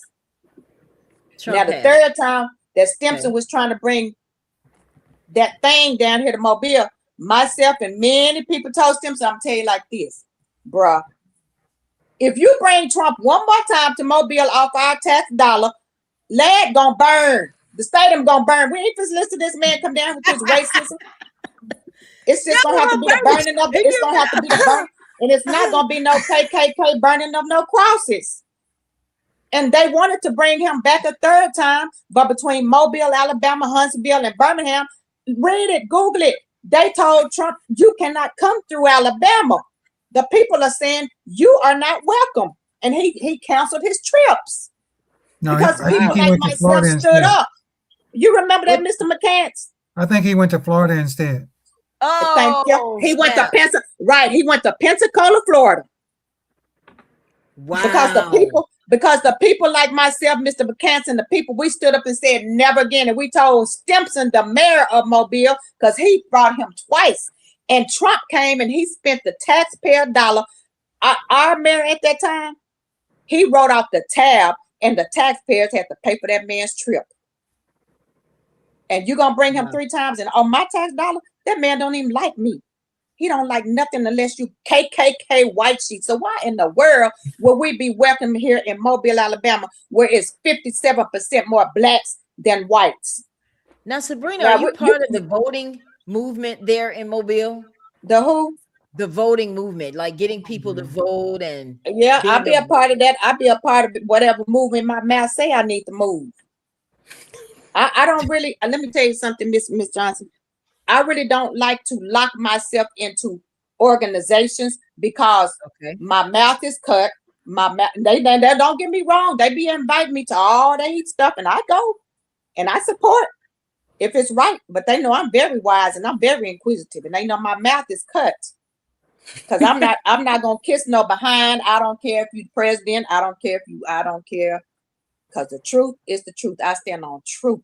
So yes, when it comes to the voting, yes, of course I do push the vote and try to tell people to vote. But see, the thing about it is, it's hard because the people have been so oppressed for so long, and people just are tired. But I'll say this. People are tired. Yes. When I tell you the movement is here, because Trump, he thought he was slick, but God is slicker. And this is just a fact. Trump ain't doing nothing but making people look at the real truth of what's happening right now. People are woke. Right. We woke. And when he put that video out of Michelle Obama and President Obama, bruh. And I think he forgot they got albino apes and gorillas.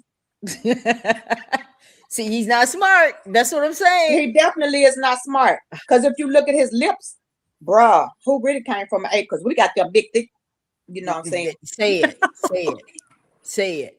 Hell, they getting injections trying to get out. They getting injections trying to get out thick lips and hips and breasts. And see, that's what I be asking white people. What do y'all want to be? Do you want to be us? Because we ain't trying to be you. Y'all want to go lay on the beach and get blacker than black.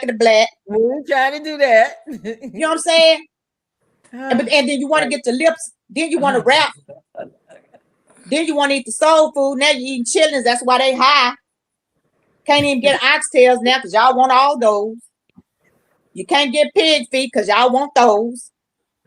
That was slave stuff. Well, we still eating it. Right. Why is it so expensive? And I'm not ashamed. Why is it so expensive? It's not because we have not been eating it in our culture. It's because y'all want it now. Oh, we want some soul food. We want this and we want that. But y'all don't want to be, but you want to disrespect the culture. They talking about them Mexicans. Oh, Mexicans deport the immigrant. But y'all sitting up there, we can't even get a seat in the Mexican restaurant because y'all white people sitting up there taking up all the space. Right. This is hypocrisy. This is real Sabrina, hypocrisy, and it's for real. So you think that this situation will turn the tides of what we've been thinking and waiting on? We needed something, and this is it. Yes, ma'am. Yes, ma'am. Yes, ma'am. Do you think this momentum is going to stick though? Because you know in the past, it's going to stick because we're here now because of people like me and people out. Look at TMZ. TMZ right now. I put that picture of that thing over there on TMZ official page. It's got 689 likes from white people. Okay. TMZ, that's nationwide. That picture you seen, Miss Johnson, I put it on TMZ official page. And I mean comments. I don't have time to be commenting back to all them people. I'm just letting you see how your white dude look. You know what I'm saying? Because what you're not gonna do, like I told him, I know Obama said we go high, go low, whatever they said. Well, I'm going low for the Obamas. I'm going to hell with them. Okay, I'm gonna take it to hell today, and I meant that until he get out of that. Yeah. That's what you think we got to do. You think that, Charlie? Do you think that what Sabrina's saying is that? Yeah, I think it's time for us to just kind of ruffle the waters a little bit. We being a little too nice. It's time to fight fire with fire. Do you believe that? Do you think that's gonna get us anywhere? I mean, there's two ways you can do the fire. You know, you can add gasoline, or you can do it to where you can control it. And I think right now it's a point of whatever we do that we control it. You know, I was dealing with saying today where it says that knowledge without practice let's go on. Knowledge that is not practice is only information. And I think that we have to practice it more to where it becomes like brushing your teeth. You know, it can't be start, stop, start, stop. It has to be continuous. And if it's continuous, then we're going to gain the momentum that's required to be able to get to the finish line and get there standing up, not crawling.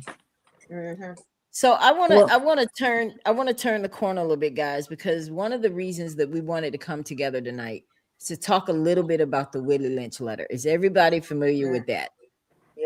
Yeah. So I want to get your reaction because we talked about it last night, and I know Charlie, you were here last night to share your views on it. But I want to hear from Heather and Sabrina.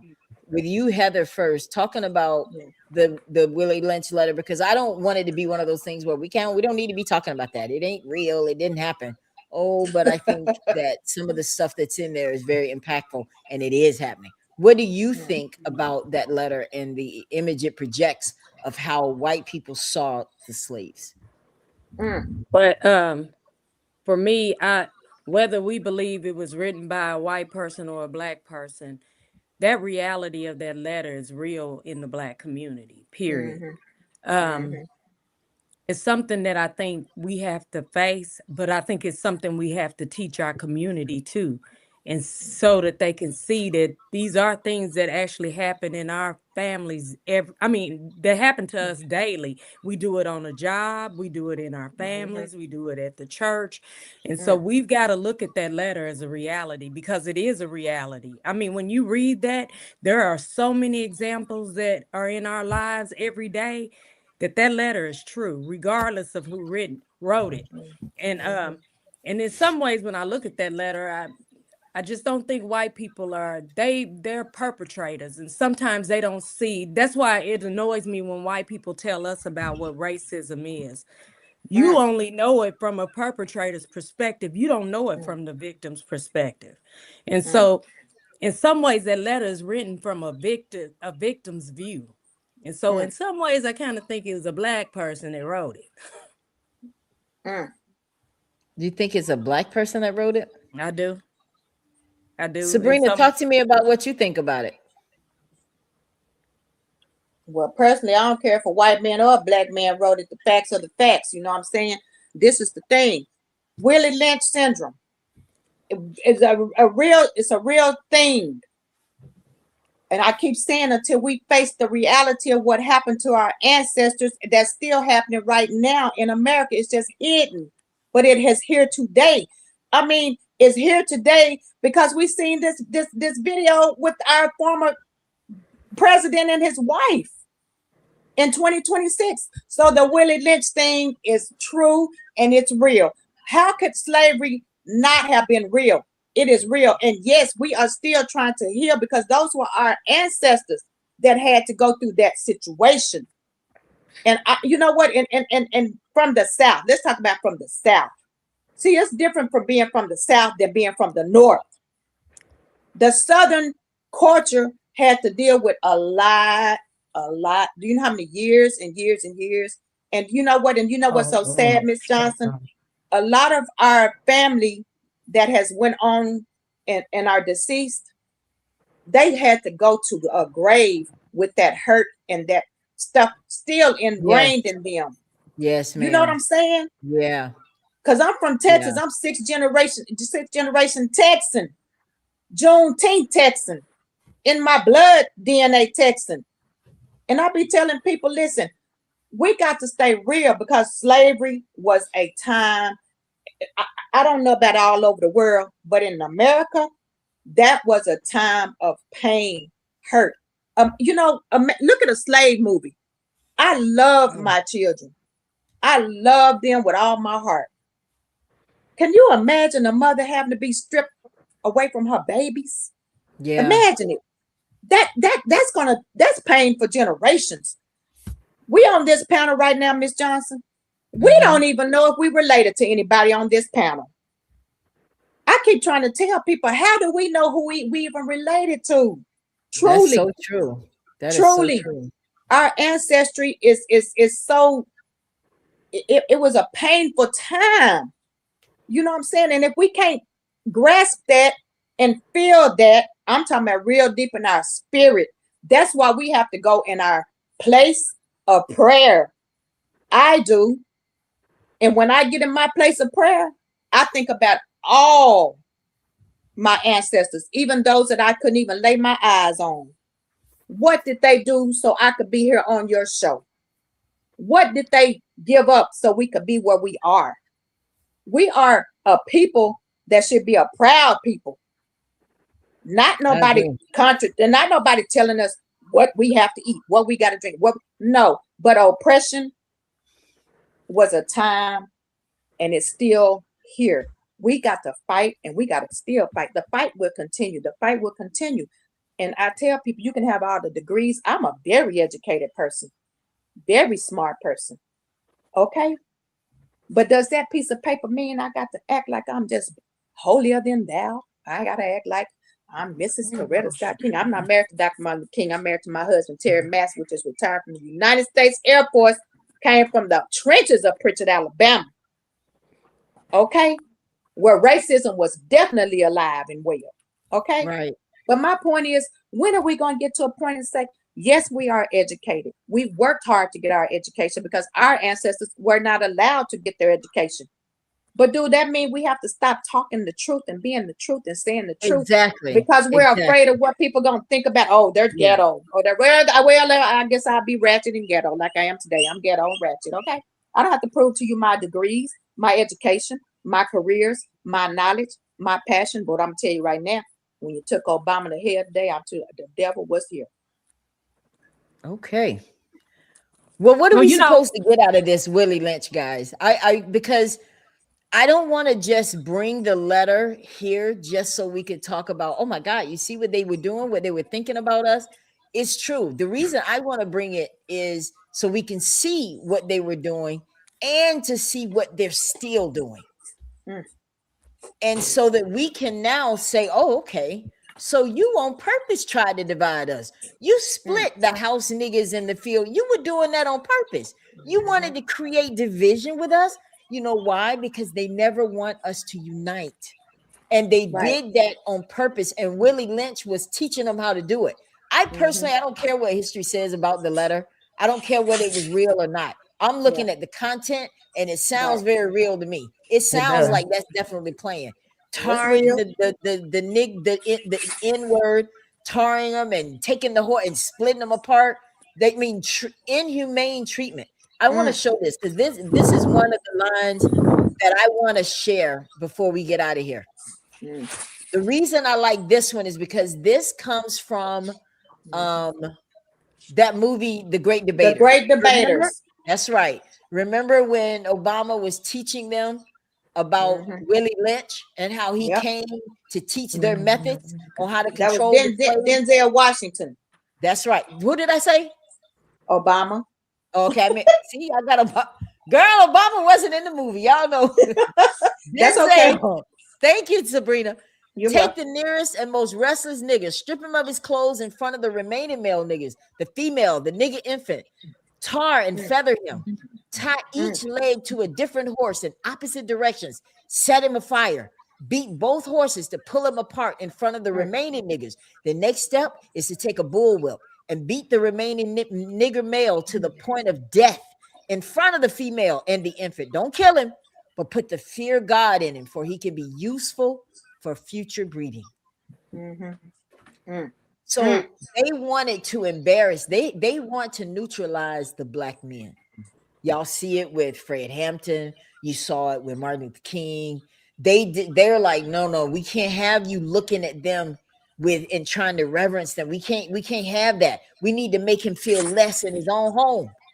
We want him to be intimidated by the woman. We want to make her be the one in charge and just diminish the black man. That was real, guys. We have to kill that mindset, especially now that we know that was the plan.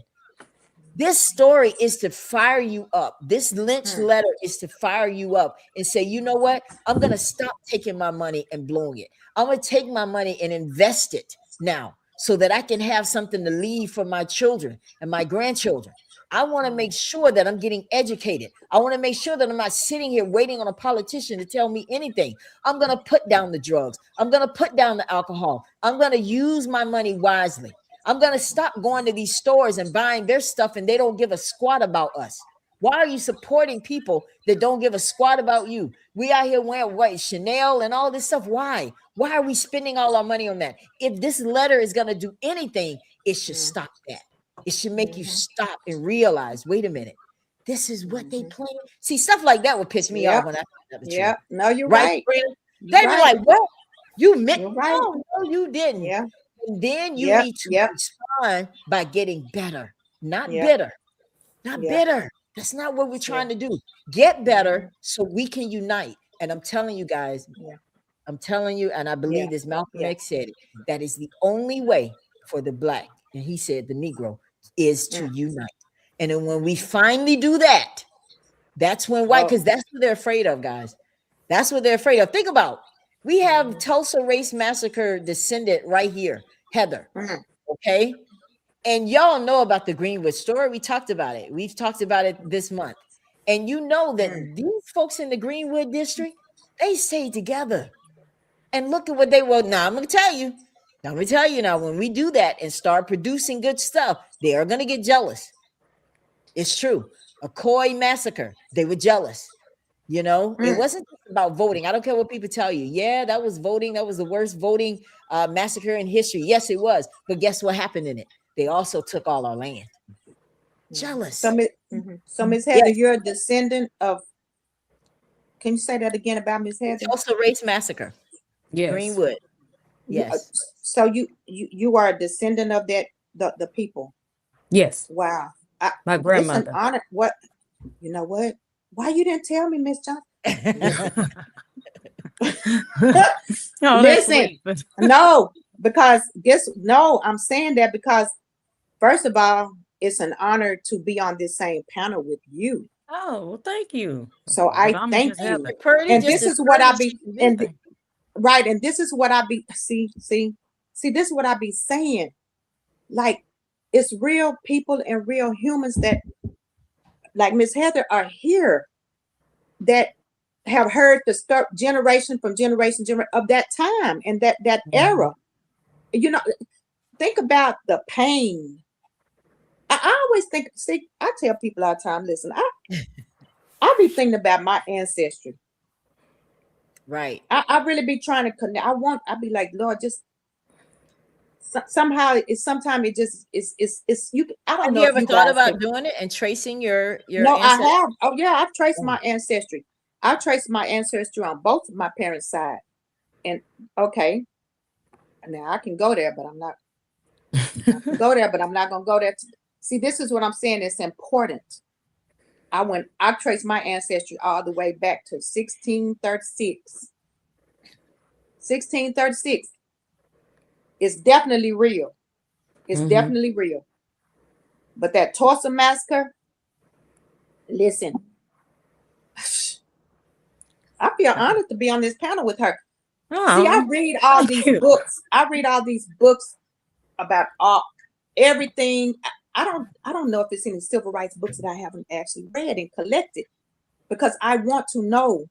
I want to know. When I talk about the civil rights, slavery, what I want to know. Read it, because once we start ingraining ourselves into reading the facts on the history, your soul is going to transform out of your body. Because we are in a newer generation. But if we read about our ancestors and what they had to endure, and we can't feel that deep inside of our bones and in our blood and our soul, something is wrong. Yeah. That's what they don't. Why you think they're trying to get rid of CRT, Black history? Because it's deep. It's deep. Why you think they want to remove it from the libraries? Why you think they want to remove it out? Because it's deep truth. Yeah. Deep truth. So Sabrina, I'm curious. I don't know if you've been following the shows, but we've been talking Black history every single day. I'm curious to know what you think about some of the people that are being used right now. Like, I don't know, Nicki Minaj. I'm curious to know what you think about her. Well, let me say this about Nicki Minaj. First of all, Nicki Minaj is just a dum-dum. And then second of all, let me tell you something. If you don't have nothing to offer the world besides turning around and getting BBLs and shaking your butt, I don't have time for that kind of foolery, because that's ignorant. And that's another thing we can talk about how they are messing up the young ladies, our young girls' minds with this flaunting their bodies and all this old sick stuff. That's demonic. Now, we all know that Nicki Minaj's husband has went to prison for pedophile. He's a pedophile. Yeah. Okay. Her brother is in prison right now for pedophile. We know Trump is a pedophile. Right. So guess what? She is definitely not legal in America, as we have found out. Mm-hmm. Okay. So she thinks that she's going to use that man to get what she wants. But then in reverse, he don't give a darn about her. He's not going to pardon nobody. He using her for he thought he was using her to bring in the black culture. That's to be right. on his side. But There it it backfired. It backfired. Well, See, it this is what I'm backfired. saying. It partly Ma'am? backfired because she ain't from here, and she don't know our history enough to respect us either. A Well, lot of them that come from out of this country that are black are not from here, don't understand our history, and so he played with the wrong person. She's not from here to understand, to bring in our culture. I agree. So Nicki Minaj, she lost a joke. 36 million. She lost 36 million followers on her Instagram instantly. But she gained a lot too, though, from the Republicans. Well, that's fine. Yeah, they don't matter. They don't ain't got matter. nothing. What are they? They don't matter. What are they? I told them they about the Republic KKKs, and what about them? I've never heard it that on my one. That page was all the time. Every time one of them say something, I say, "Don't come here with that Republic KKK unless you're gonna take the sheet off. Unless you take that sheet off your face, then come back and talk to me, because we can talk woman to woman, toe to toe, neck and however you want it. I give it to you how you want it. This is the truth. Now our people. Now, Mr. McCants, I got respect for Mr. McCants. Mr. McCants, are you a pastor? Nope. Haven't been Okay, called. thank Today. you. Huh? We all supposed to carry the message, but I haven't been called. Amen. I'm just saying, because sometimes I get the cussing and things, but I'm just asking. Well, let me ask you this, Miss Johnson. I'm gonna take. Can I say one thing that I'm really kind of really frustrated about, and really that I'm appalled about, actually, because I really am very upset with the black preachers. Ooh. And they know how I feel. They know how I feel, because I done made videos about them. I done said on my page, and I feel what I feel, and I say what I say. See, this is the thing, because when times were bad and times were rough, we always in history could go to the black church for whatever solitude we could get. Where are they? What are you saying? Where are you at? You know why? Because they done got too deep into the money. The BMWs, the cars, the money, the jewels, the wives getting BBLs and all kinds of mess and all kinds of situations and mess going on out here. See, we got to understand this stuff that we're dealing with right now. It's a lot of demonic stuff going on. See, you know, we can't even go into the churches now. They want to touch and molest the children. What's going on? Demonic.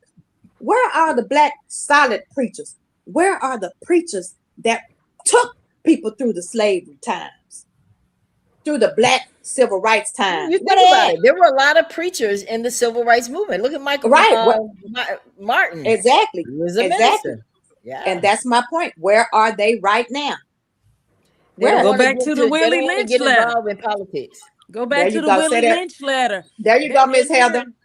You go back to the Willie Lynch letter. You think about, and I'm just use Tulsa as a good example. We've got a lot of wealthy white people in Tulsa, billionaires, and they use their money to divide and conquer the black community. There you go. So if you don't want their money, then you are the one on the outside. That's what the Greenwood Chamber. We're the second oldest black chamber in the world. This year we will be 100 years old. And do you think this city is celebrating? That's an accomplishment. It is. That's an accomplishment. Not even the black people in the community, not even an elected official is pushing it. Wow. It's divide and conquer. Black elected officials. So are you saying, Heather, that Tulsa is far, far from the Greenwood district it was back It was. in. I can tell you right now, the people that speak about Greenwood are not people who can tell you what it once looked like. They only know about it because they read about it in the book. And those are the people that the white folks are giving money to divide and conquer the community. So I can tell you what Greenwood looked like before they tore it down. My grandparents lived here.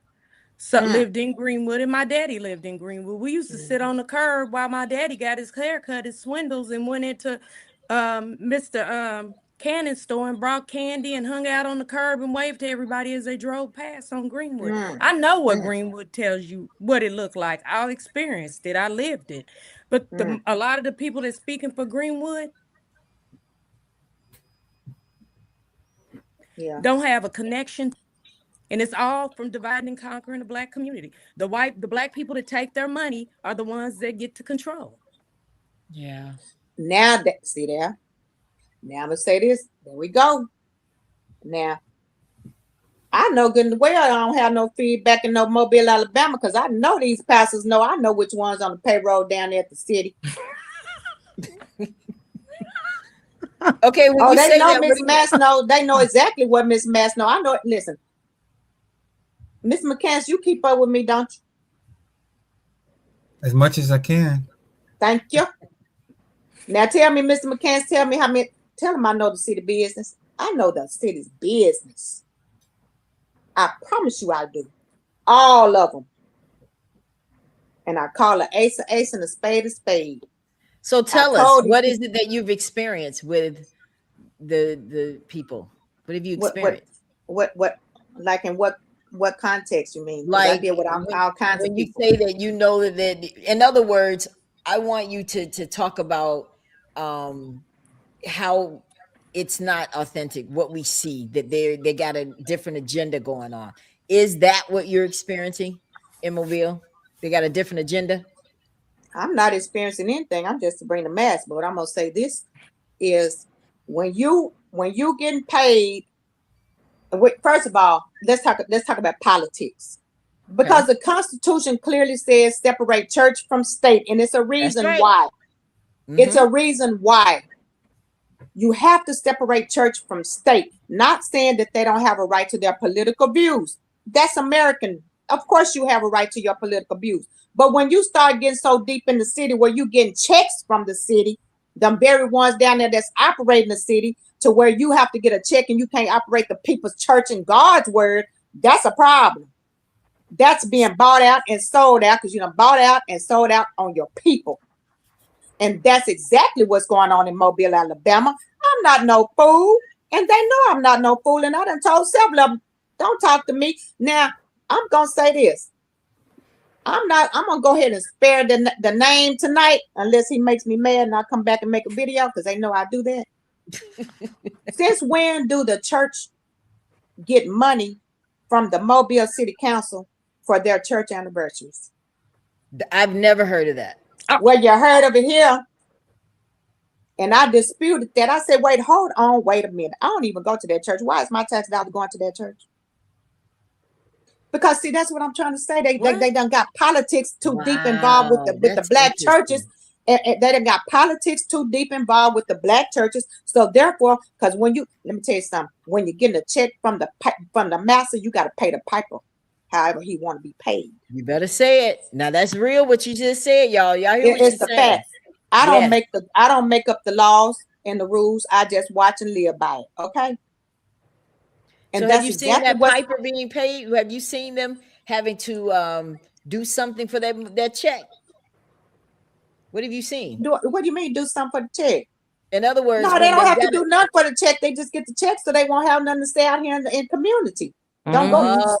That's what happens in Tulsa. We're gonna keep you. We're gonna keep your church alive. We're gonna give you what you want. You know, they got now the churches and got involved with nonprofits. Now the churches got nonprofits. Now they even got so far now that they be bringing their fraternity church to the city council. Like, what is going on, man, bro? It's too deep. Separate church from state.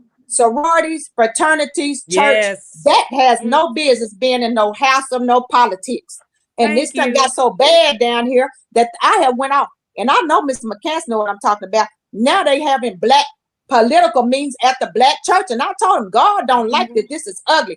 You don't take no political stuff and no politics in God's worshiping house. Politics in God's house is not a mixture.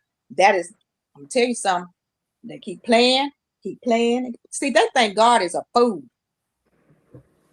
God is no fool. I keep saying all the time, I can fool a human. You can fool a human, but we can't fool God. And when people start thinking they can fool God, you already lost. Just go ahead and tell the devil, just gonna pack your bags. Here I come.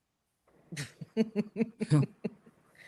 this is what's happening. This is what's happening. This has been happening. But you know what?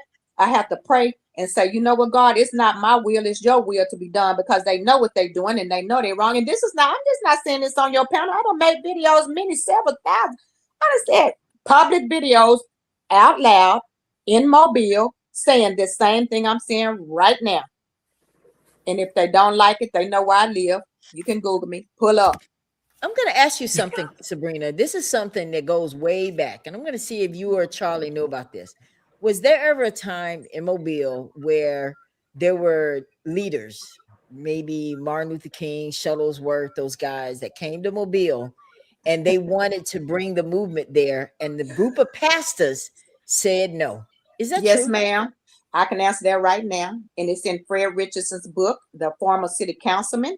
That was the black city councilman that sit there for 24 years. When Dr. Martin Luther King tried to, okay, let's just say this. Read and research. Have you ever seen any time where Dr. Martin Luther King came to Mobile, Alabama? Nope. He stopped over there at Selma, Montgomery, Birmingham. Don't come around here, because yes, they did. They stopped him. They stopped him before he got to that interstate. Yes, they did. It's in Fred Richardson's book, The Genesis of Here and Now. Because why? Why? Because the white people told him they better go down there and tell that man he ain't coming here. Wow. It's in the book. It's on black and white. You can buy the book. And Fred Richardson is way in his 80s. And he was there through this whole thing. He was there.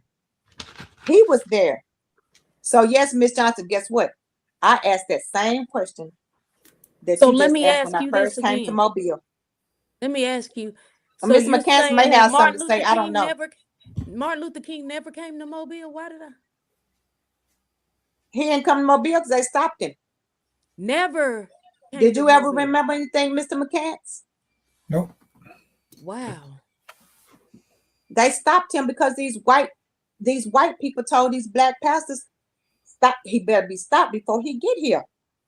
This is what I'm saying. This stuff is so deep. It's so deep. Now, I will say this. Like today, let's just keep it real. Blacks, whites, Mexicans, whatever. These high school students, they stood deep. They put boots on the ground. When school started this morning, they had signs, they had boots on the ground, and it was culturally diverse from Murphy High School, different high schools. They went, they stood, and they stood strong. So I would say this. Love it. This is the thing. Because people like myself, Mr. McCants, people that's not afraid, because my day is already clocked and checked into heaven when he get ready for me to get there. You can't do nothing to the truth until God says it's time to shut it down. We as a people got to stop being afraid. Why are we afraid of white people? They're going to live and die just like I am. And what about it? Because you're not going to whoop me with your hands, because I got just as many weapons as you have. Come around here, run up and get done up. That's what's going to happen. And that's just the facts on that. Until we start saying, no, you did enough and you beat my ancestors. You whipped my ancestors. You raped my ancestors. You separated the children from our ancestors. You took our ancestor men and you took their pride from them. You know what I'm saying? They were raped too. People don't understand. Black men was raped back in slavery. They was raping our black men. That's how they called them a buck. They broke them in. Okay? They tarred them. They hung them. They raped their women in front of them, their daughters. And we got to stand here and we got to put up with some more foolishness? No, I think not. I can't speak for everybody in the world, but I can speak for Sabrina Mass. And this is the way it is. Because guess what? My children that came out of my womb, but they know the Constitution left and right, and they're going to stand their grounds. If they got to stand their grounds with respect. I'm not going to disrespect nobody. But if you disrespect me, the disrespect is on and popping. And you can call the chief police, and we'll talk about it down to Government Plaza tomorrow. And it is what it is. Until we start standing up for our people. No, until we start standing up and stop being afraid to use our voice and our intellect and our knowledge and what we got to say. Because we don't, how long? Okay, what did Dr. King say? How long do we have to put up with this stuff? You got a whole United States of America president putting our president that we love, that I love and respect, of a monkey and his beautiful wife. And I'm supposed to sit here and see, there you go. See that? See what I'm saying? See what I'm saying? See what I mean? See what I mean? So I'm supposed to sit here, and that not only angers me, it hurts me. It hurts me. Yeah. It hurts me and it angers me. So we got to be quiet. By whose standards do we have to be quiet? Who said that? Who said we got to be quiet? Who said we got to be afraid? Who said we got to be afraid? If I'm not afraid of no young black brother walking around here with Glocks and switches and all that, you think I'm afraid of a white man? Are you mentally retarded? I live over here in District 3. Mr. Cash, you know what District 3 is, don't you? Right. Yeah. Uh-huh. Right. What's District 3 like? Listen, and you know what's crazy about it? Me and my husband are financially blessed. My husband retired from the United States Air Force. I'm a retired nurse, a state licensed Army officer, and Air Force. I can live wherever I want to live and buy anything I want to buy, because it's not bragging. It's just being thankful and blessed. Right. I got to stay around my people. I'm staying over here in the hood around my people. See, I'm not no hypocrite. I can't say I want to live over here in the mountains and the rich people over here and then come over here and talk about the black. No. But guess what? Don't come around here with no mess. These young black people in my neighborhood, some of them be smoking the weed. Now, I don't care. You better keep that weed smoking over there. Don't bring no foolery around here. And they'll tell, Miss Mess, Mama Mess. They call me Mama Mess. She don't play. I say, pull your pants up. Put the gun to where nobody can't see it. Because if you let the people profile you, they're going to use an excuse to take you to the ground. We got to start being real and being truthful with these children. Okay, if you're going to go to prison, act the fool, you're going to go. And ain't nothing nobody can do. Your mom, your dad, not even Jesus. Until we start being real in these streets and being real with our people and stop being afraid and trying to wear back. Oh, she's so ghetto. She's so ratchet. Well, guess what? Maybe I am. I don't care. I don't have to prove no degrees that I have, no careers. What? Until we as a culture start saying, this ain't about them white people. It's about pulling our black people together, pulling them together and saying, listen, because I'm going to tell you like this, no matter how many degrees I have, and thank God that I have a brain to get me a piece of paper, everybody can't finish college. College is not designed for everybody, but there is something that they can do, that they have a talent in doing. Help them find it. Stop thinking we so far up on a pedestal that we can't come down to that level and say, you know what, let me help them children. Let me help that baby. Let me help that young lady. Let me show this young lady what to do. We got to help our people, because these Caucasians out here, they want us to keep failing and failing and failing. And you know what really pisses me off? You got some of these black coons over here that's helping them fail because they too busy worrying about these white people. The white people don't care about you. Yeah. As white as my skin is, they don't care about me, but they don't mess with me because they know they know right here in Mobile, Alabama, what? I'm going to see how you talking, and then I'm going to talk. I'm going to see how you're moving, and then I'll move. I'm going to act according to how you treat me. So Sabrina, what is it going to take? You said a lot. I mean, I'm sitting here and I'm just like, yes, I want to hear more from you, because I already knew that you were like this. That's why I knew you were going to be perfect for this show tonight. I knew it. And I appreciate you too, because you kind of came at the last minute, because it was like a last minute thing. I knew that but I see through you, and I know that you love your people. And you are right about everything that you're saying.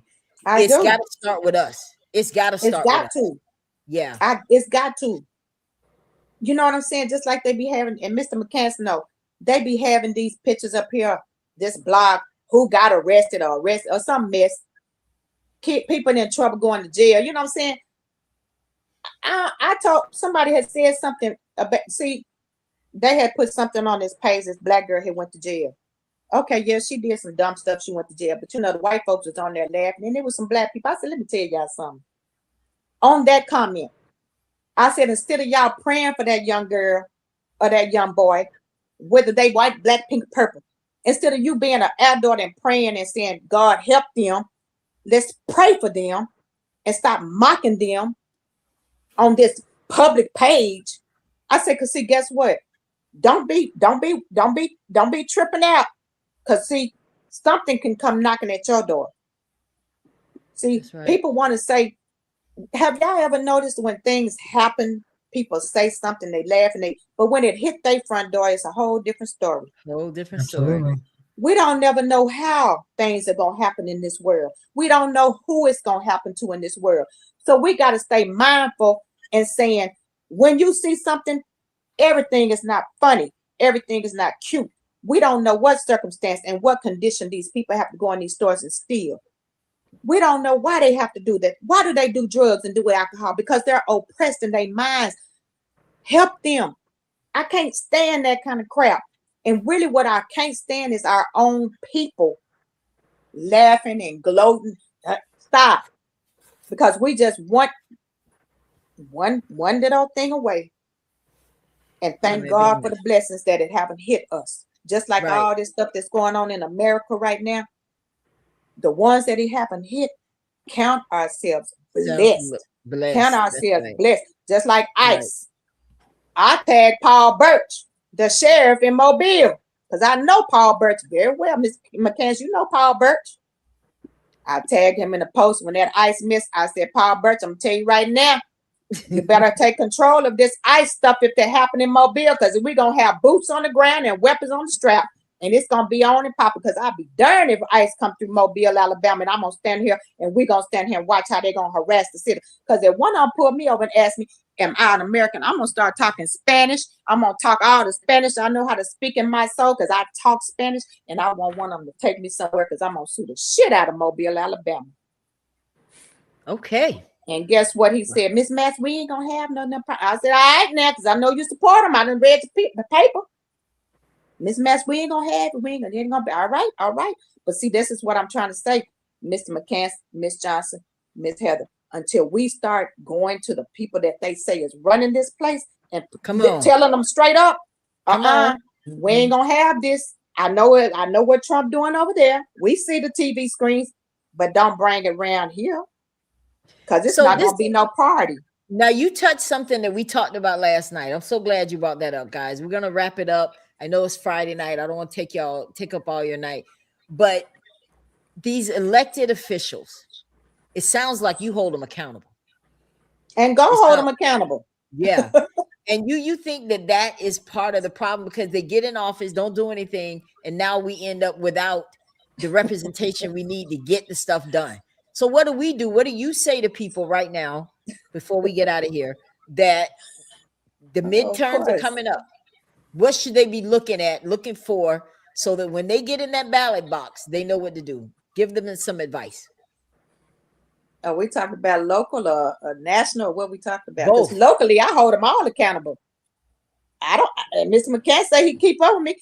Listen, the way I'm talking on this podium right now is how I talk to them downtown at the city council. While live TV is going at the city council meeting at the podium, like I told them not too long ago, you come in here, you do the pledge of allegiance to the flag. No, it's just pledge allegiance to the flag. It's equal justice, not for all, but for who y'all choose, it's going to be equal justice too. Until that stop saying the pledge of allegiance, because it's not, that's some bull.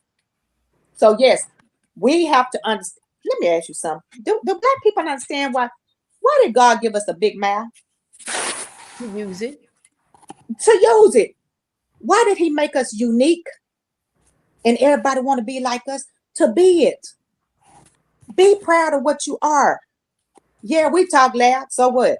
We talk loud, we dress loud, we sing loud, we are loud. Now what about it? Now, but you want to be that. Okay? We got to start to embrace it. So when it comes to politics, we have to hold them accountable. It's our tax dollars. The Constitution, before you read anything in the Constitution, what does it say? It says we the people. It don't say the elected people. It don't say Trump. It say we the people. We the people. And that means we the people, the taxpayers, the ones that elect them. I tell them all the time, the city council, y'all, if we didn't pay no taxes, you wouldn't be getting a check. So I'm the CEO of this mug. I'm the CEO up in here. Them police uniforms that the police wear, my tax dollars pay for that. Those are my uniforms. Those cruisers that y'all pay $50,000, that's my cruiser. This building that y'all come to have these meetings in, it's my building because I pay taxes on it. I'm the boss. That's right. Without our tax dollars in the United States of America, local, state, or federal, would none of this money be moving. So why we can't be the bosses? Every time you look around on social media, oh, I'm bossy. No, you ain't. You're not the boss until you start regulating and letting them people know this is what it is and this is how it's going to be. Our culture got to understand we got the power. Listen, we can go all the way back to the Black Panther. They said power to the people. What happened to power to the people? Right. What happened? Power to the people. Until we start in our brains knowing we are the powerful on this earth that God put here. And that's just facts. Yes, hold them accountable. Hold them accountable. Hold them accountable. Okay. That's it. Well, am guys, I right or am I wrong? No, you're absolutely right. I totally agree. I just think that we need to reiterate that because it is coming. Now, we're going to do a lot more, and I'm definitely going to bring you back to the Ella Johnson Show, Sabrina. And I really want to talk to some of those kids that were out there protesting. I would love to see and hear from a young person's perspective what they see. Because sometimes, out of the mouth of babes, right? Oh, yeah, the Bible says it out of the mouth of babes. We can learn a lot from it. Miss Johnson, can I say one more thing, please, if y'all don't mind?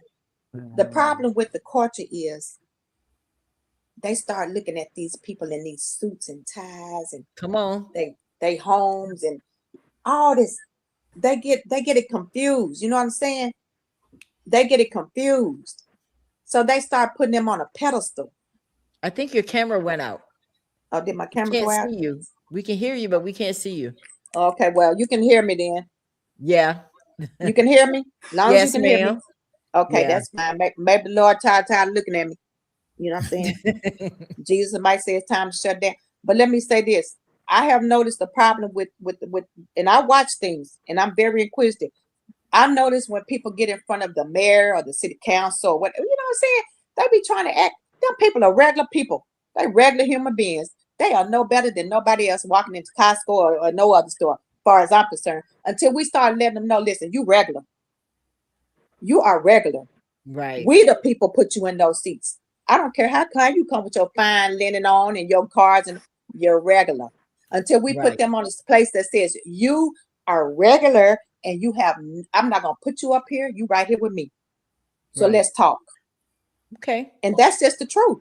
That is, I agree. That's good talk, man. We're going to continue this conversation next week. I will not be live tomorrow night or Sunday because, I know it's Super Bowl weekend and everybody is enjoying the festivities and everything. And I want to make sure that we got people's attention, but we will be back Monday. Heather and Charlie, I want you guys to give us some final words before we get out of here. What do you think about the broadcast? What do we want people to get? Let's wrap it up out of this show. What do we want them to get? Start with you, Charlie. I think everything that's been said it's great. Agreeing with Sabrina. Yeah. A couple of things that I look at that we definitely need more of is we need to start reading more. Oh yeah.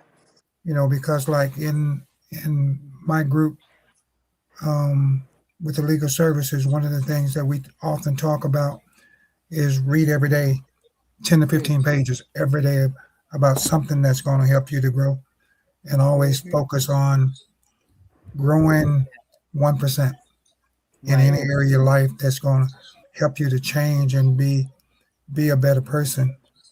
And I think really to really make a big difference in where we go and how we go is we got to focus on increasing the financial side of our lives to be able to make a impact without it being a deduction from our regular day-to-day living. And when we reach that point now, the focus is not so much on survival, but the focus is on the things that we can do to make a difference or make a change. Because without it, it's a struggle. That's And right. without, and you gotta be able to do more than just one thing. Because that's one of the reasons why so many people get hung out there is that they're relying on one source, that source die out, and now the struggle is even greater than it was when you had that one thing. And when you start doing those couple things together to be able to grow, then that's going to allow you to be able to make a difference, because a lot of people's not going to get out there because they're more concerned about, well, if I get out there, I'm going to lose a little bit that I have. Right. When you have something that you can lose without it creating a struggle, then I think you can do more. So those are just some of the things that I look at and I encourage. That's conversation I have with my players all the time. Is that Okay. are you different today than you were yesterday? What did you do today that allowed you the opportunity to make a difference, not only in your lives, but in the lives that you're touching day in and day out? Amen. That's right. If you got kids or with your significant other, what are you doing together that's going to allow you to grow together? But you also got to remember what you're bringing to the table for yourself, because if you're not improving, you can't help anybody else to improve or grow. And one thing I always say is you can't go if you don't. I mean, how can you grow if you don't go? You got to be willing to go to do something different, looking for a change and looking to make a difference. Because if you look at, we talked about the Bible. If you look at the Bible, Christ's journey was not about him. It was about others. And that's what we have to look at. And some of the things that we have to focus on is that if we start helping people, then we're going to help ourselves. Yeah, that's right. We are doing something that's going to really make a difference, not only to us, but to them as well. Because if you remove the focus from yourself, then and start doing more for others, then life has a way of sending it back to you. Circling it. Yep. Amen. Full circle. Yeah. That's Yeah. And right. so I think those are some of the things that we have to do is encourage people to say, okay, focus on improving you first. Yeah. Because if you don't improve you, you have nothing to give. Nothing whatsoever. That's right. So Okay. if you focus on improving yourself 1%, even 0.5%, you're going to be better tomorrow than you are today. And That's right. Amen. That's what I think is important. Real talk. Heather, take us home. It's Friday night.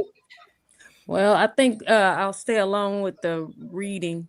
I think that's important that we learn the system that we live in. I think that's been one of our biggest barriers, is not understanding how this government system works, because I think that will solve a lot of our problems. It won't half, but it's a lot of our problems will be solved even if we just simply understood how the system government works in America. And that even includes the economic system. Know the difference between the two. Amen. That's right. Well, guys, we're going to get out of here. It has been a great week. This was our first Black History week here on the Ella Johnson Show. I will tell you this. I am going to slightly change my schedule just a little bit. Right? Okay. So now, instead of every single day, we're just going to be Monday through Thursday. Okay? Okay. Monday through Thursday. I want you to come back, Sabrina. I'll be talking about Alabama history next week. I know you have a lot to add. So I want to Yeah. definitely make sure that you and I stay in touch so that you can For be a sure. part of that when we talk about Alabama history. And then we're going to talk a little bit Yeah. about Monroeville, which is where I'm from. But I think Alabama Mhm. history is good because that's like that's Yeah. like where it was birthed, the civil rights movement. So we Yes. definitely got to Yes. talk Alabama history, For guys. sure. So For I sure. want to thank you all. I want to leave you with 2 quotes, and it's backed on something that both Charlie and Sabrina and Heather said. To go up, we got to grow up. Yeah. Real talk. Yeah. And if Yeah. we're going to ever make a difference, we Mm. have to be willing to be different. All right, That's guys. right. Mhm. Well, that's Exactly. it for this week. Have a great Okay. weekend. Enjoy the Thank Super you. Bowl. You I as don't even know well. who's playing in the Super Yeah. Bowl, but I guess who's playing in the Super Bowl, Heather? I don't even know. I don't know who's playing Don't because it? it's not The my team, Patriots but is. I know the Patriots is.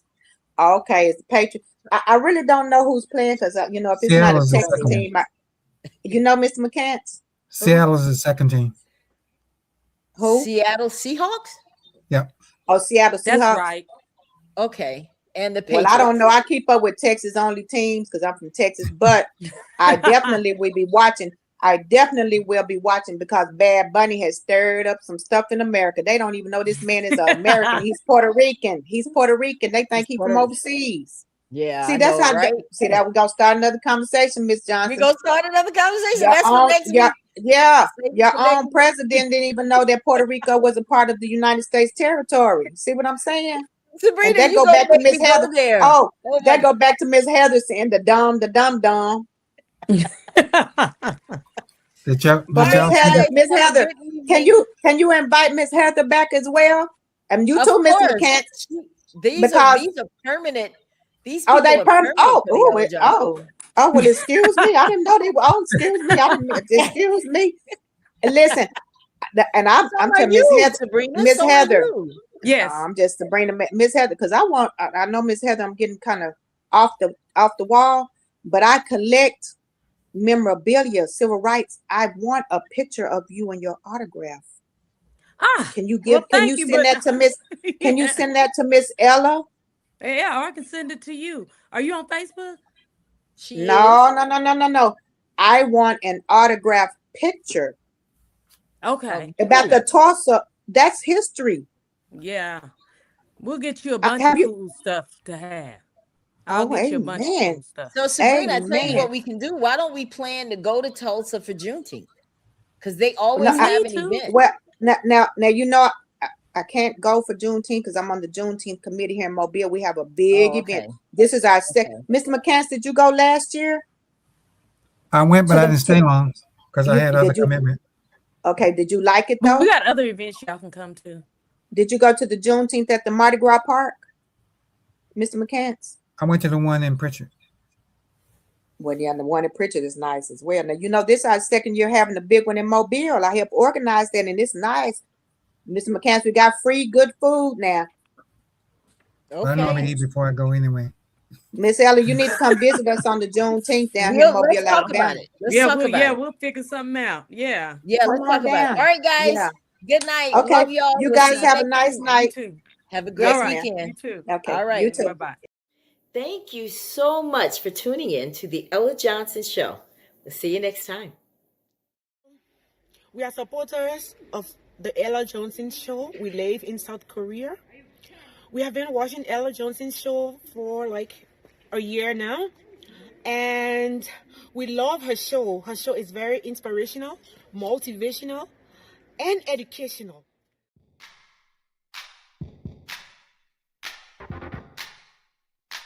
If you would like to be a guest on the Ella Johnson Show, send an email to theellajohnsonshow@gmail.com or send a text message to 407-334-6997.